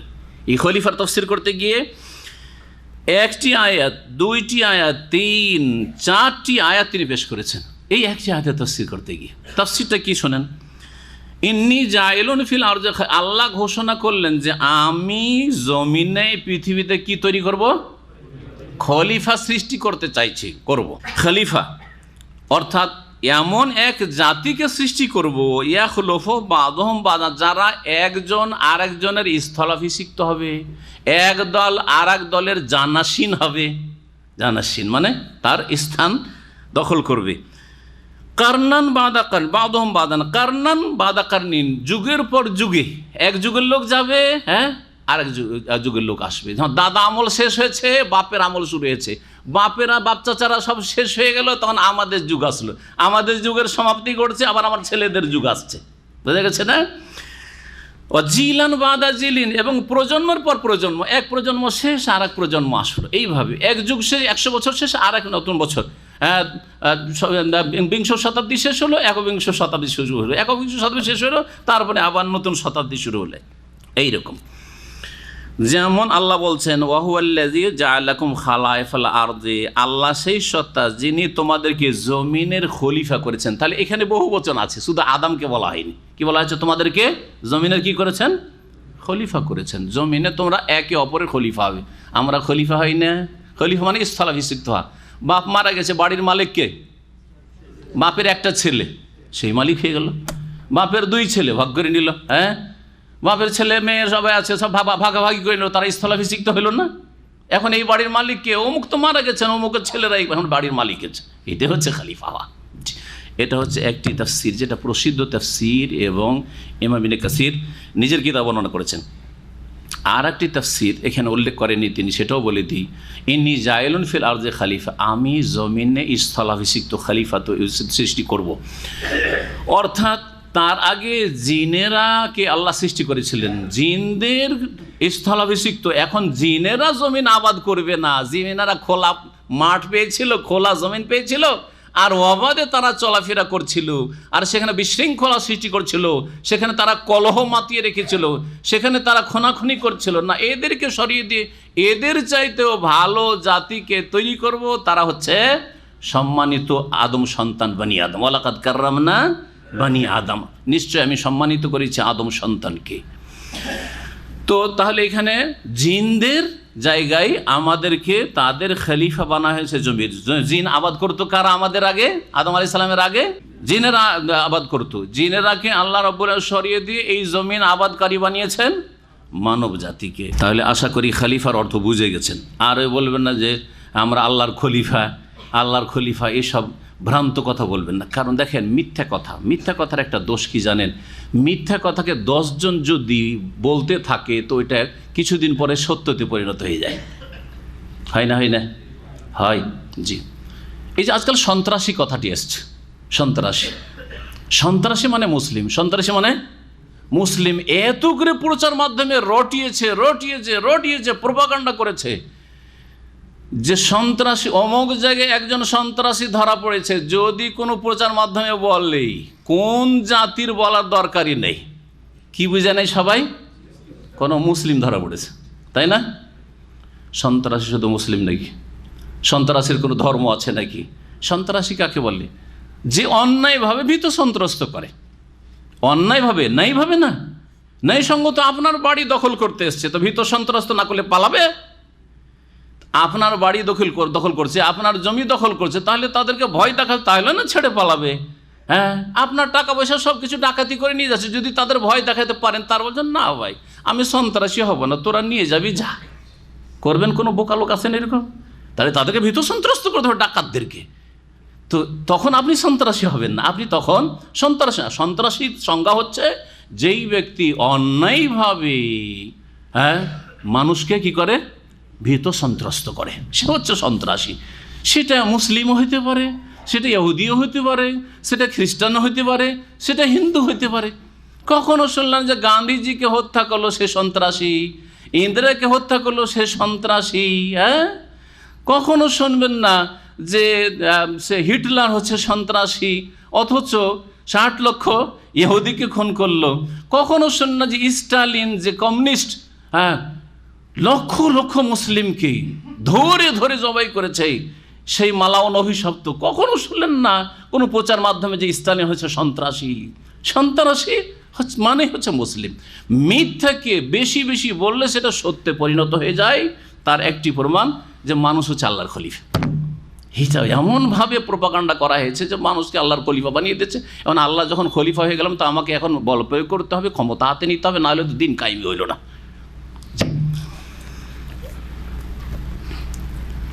যখন ফেরেশতাদের সামনে আল্লাহ এই কথা রাখলেন পরামর্শের জন্য, না যেটা করতে চায় সেটা জানিয়ে দেওয়ার জন্য?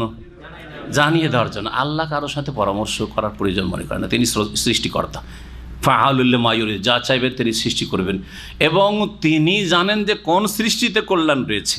সুতরাং আমাদের দেশের বক্তারা অনেকে বলে যে আল্লাহ ফেরেশতাদের সাথে পরামর্শ করলেন, জাহিলদের কথা এগুলো, পরামর্শ না। তাদের সামনে এই কথাটি জানালেন যে আমি একজন খলিফা সৃষ্টি করব। কালু, ফেরেশতারা বললেন, আতাজালু ফিহা মান ইউফসিদু ফিহা, হে আল্লাহ তুমি এই পৃথিবীতে এমন ব্যক্তিকে সৃষ্টি করবে বা এমন লোকদেরকে সৃষ্টি করবে যারা পৃথিবীতে বিপর্যয় সৃষ্টি করবে, অশান্তি সৃষ্টি করবে, ওয়াসফুকু দিমা, এরা মানুষকে খুন করবে বা রক্ত প্রবাহিত করবে, ওয়া নাহনু নুসাব্বিহু বিহামদিক, আপনার কি লাগবে? আপনি কি ওদেরকে সৃষ্টি করেছেন আপনার ইবাদত বন্দেগী বেশি হোক এই জন্য? এটার জন্য তো আমরাই যথেষ্ট। আমরা আপনার প্রশংসা বিজড়িত, তসবিহ করছি, পবিত্রতা ঘোষণা করছি, মহিমা করছি, ওয়ানুকাদ্দিসুল্লাহ, আর আপনার পবিত্রতা পেশ করছি, তসবিহ তাহলিল করছি। আল্লাহ বলছেন যে দেখো তোমরা সেই রহস্য জানো না যে উদ্দেশ্য আমার রয়েছে। ইন্নী আলাম আলা তালামুন, আমি এমন কিছু জানি যা তোমরা জানো না। এই ইন্নী আলাম আলা তালামুন, আমি যা জানি তা তোমরা জানো না, এটা কি ছিল? এই বিষয়ের তাফসীরকারদের বিভিন্ন মত থাকলেও সবচেয়ে যেটা বলিষ্ঠ মত সেটি ইমাম ইবনে কাসির রাহমাতুল্লাহর ভাষায় আপনাদেরকে শোনাই। বলছেন যে কাল আল্লাহ তাআলা মুজিবান লাহুম আনি হাযা সওয়াল, এই ফেরেশতারা যে আপত্তি করলো যে আল্লাহ কি দরকার সৃষ্টি করার, এদের তো ক্ষতি বেশি করবে, এরা কি দরকার? ইন্নী আলাম আলা তালামুন, জবাবে আল্লাহ বলেন আমি যা জানি তোমরা জানো না। এই ইন্নী আলামু মিনাল মাসলিহাতি রাজিহাতি ফি খালকি হাযা সিনফি আলাল মাফাসিদি আল্লাতী যাকারতুমুহা মা লা তা'লামুনা আনতুম, অর্থাৎ আমি যে এই জাতির আদম সন্তানকে সৃষ্টি করার যে উপকারিতা জানি, অপকারিতার চাইতে উপকারিতা বেশি, সেটা তোমরা জানো না। তোমাদের নজরে শুধু অপকারিতাই আছে, ক্ষতির দিকটাই আছে, কিন্তু ভালোর দিকটা যে ক্ষতির চাইতে অনেক অনেক গুণে বেশি, এইটা জানো না তোমরা যে আগামীতে কি হবে আর কি ঘটবে এই মানব জাতির দ্বারা। যেমন তাই বলছেন ফাইন্নী জাইলুন ফিহিমুল আম্বিয়া, এই আদম না সৃষ্টি হলে কোনো নবী রসুল হবে না, আদম সন্তান থেকে কি হবে? নবী হবেন, রসুল হবেন। ওয়া উরসিলু ফিহিমুর রসুল, আর এদের মধ্যে থেকে রসুল বানাবো। ওয়া ইউজাদু মিনহুমুস সিদ্দিকুন, আর এদের মধ্যে সিদ্দিকিন মহাসত্যবাদীরা পয়দা হবে। ওয়া শুহাদা, আর শহীদরা হবে। ওয়াসসার ওলামা হবে, ওয়াসসার নেক লোকেরা হবে। ওয়াল উব্বাদ, আবেদরা হবে। ও জুহাদ, জাহেদরা হবে। ওয়াল আউলিয়া, আল্লাহর বন্ধুরা হবে। ওয়াল আবরার, নেক সৎকর্মশীলরা হবে। ওয়াল মুকাররাবুন, আল্লাহর নৈকট্যপ্রাপ্তরা হবে। ওয়াল উলামা হবে, আমলকারীরা হবে। ওয়াল খাশিউন, বিনয়ীরা হবে। ওয়াল মুহিব্বুন আল্লাহু তাবারাক ওয়া তাআলা, আল্লাহ তাবারাক ওয়া তাআলাকে তারা ভালোবাসবে। এই দিকটা যে তোমরা বললে না, এটা তো আর জানো না তোমরা। হ্যাঁ, জি হ্যাঁ। আল মুত্তাবিউনা রাসূল, তারা রসুলগণের অনুসারী হবে। সাল্লাওয়াতুল্লাহি ওয়া সাল্লামু আলাইহি। দেখেন, এই জন্য ফেরেশতারা যখন রিপোর্ট নিয়ে আসরে যায় আর ফজরে যায় আল্লাহর কাছে, যায় না? যায় না? হাদিস আছে, সহিহ বুখারী হাদিস রয়েছে, দুইবার করে শিফট পরিবর্তন হয়। আসরে যখন ফেরেশতারা যান আকাশে, তখন আল্লাহ জিজ্ঞাসা, কাইফা তারাকতুম ইবাদি, আমার বান্দা আদম সন্তানদেরকে কি অবস্থায় ছেড়ে আসলে? ফেরেশতাদের কাছ থেকে জবাব আল্লাহ জানেন না? আল্লাহ জানেন, কিন্তু আল্লাহ বলছেন তোমাদের কাছ থেকে বলিয়ে নেবো, কারণ তোমরা তো নিষেধ করেছিলে। কি অবস্থায় দেখে আসলে? হ্যাঁ, আতাইনাহুম ওয়া হুম ইউসাল্লুন ওয়া তারাকনাহুম ওয়া হুম ইউসাল্লুন, আল্লাহ যখন ফজরে ডিউটি করতে গেছিলাম তখনও তারা ফজর নামাজ পড়ছিল। ওয়া তারাকনাহুম, তাদেরকে আসরে ছেড়ে আসলাম, এখনও তারা আসরের নামাজ পড়ছে। আবার ফজরের শিফটের লোকেরা যখন নামাজ পড়ে, ওই সময় ফজরের শিফটের ফেরেশতারা আল্লাহর কাছে যায়। আল্লাহ জিজ্ঞাসা, কাইফা তারাকতুম ইবাদি, আমার বান্দাদের কি অবস্থায় দেখে আসলে, কি অবস্থায় ছেড়ে আসলে? আল্লাহ যখন আসরের ডিউটি করতে গেছে তখনও নামাজে ছিল ওরা, আর এখন ফজরের ডিউটি করে এলাম, ফজরে দেখলাম ইউসাল্লুন, নামাজ পড়ছে। ইন্নী আলাম আলা তা'লামুন, আয়াত নম্বর 30 থেকে আমাদের তাফসীর ক্ষান্ত করছি, কারণ আজকাল সময় বেশি থাকে না, আসর এগিয়ে চলে এসছে। বাকি ইনশাআল্লাহ তাআলা আদম আলাইহিস সালামের ঘটনা আগামী সপ্তাহে পূর্ণ করব, আল্লাহ যদি তৌফিক দান করেন। আল্লাহ যেন আমাদের হায়াতে বরকত দান করেন। যারা দিন শিখতে আসছেন তাদের হায়াতে বরকত দান করেন, তাদের সময়ে বরকত দান করেন। যারা দিনের কাজ করছেন, যে যেখানে আছেন, আল্লাহ তাদের জীবনে যেন বরকত দান করেন, এবং সমস্ত রকমের বালা মুসিবত থেকে, অনিষ্ট থেকে, সংকট থেকে, বিপদ আপদ থেকে আপনাদের সকলে যেন হেফাজত করেন। ওয়া সাল্লাল্লাহু আলা নবিয়িনা মুহাম্মদ ওয়া আলা আলিহি ওয়া সাহবিহি।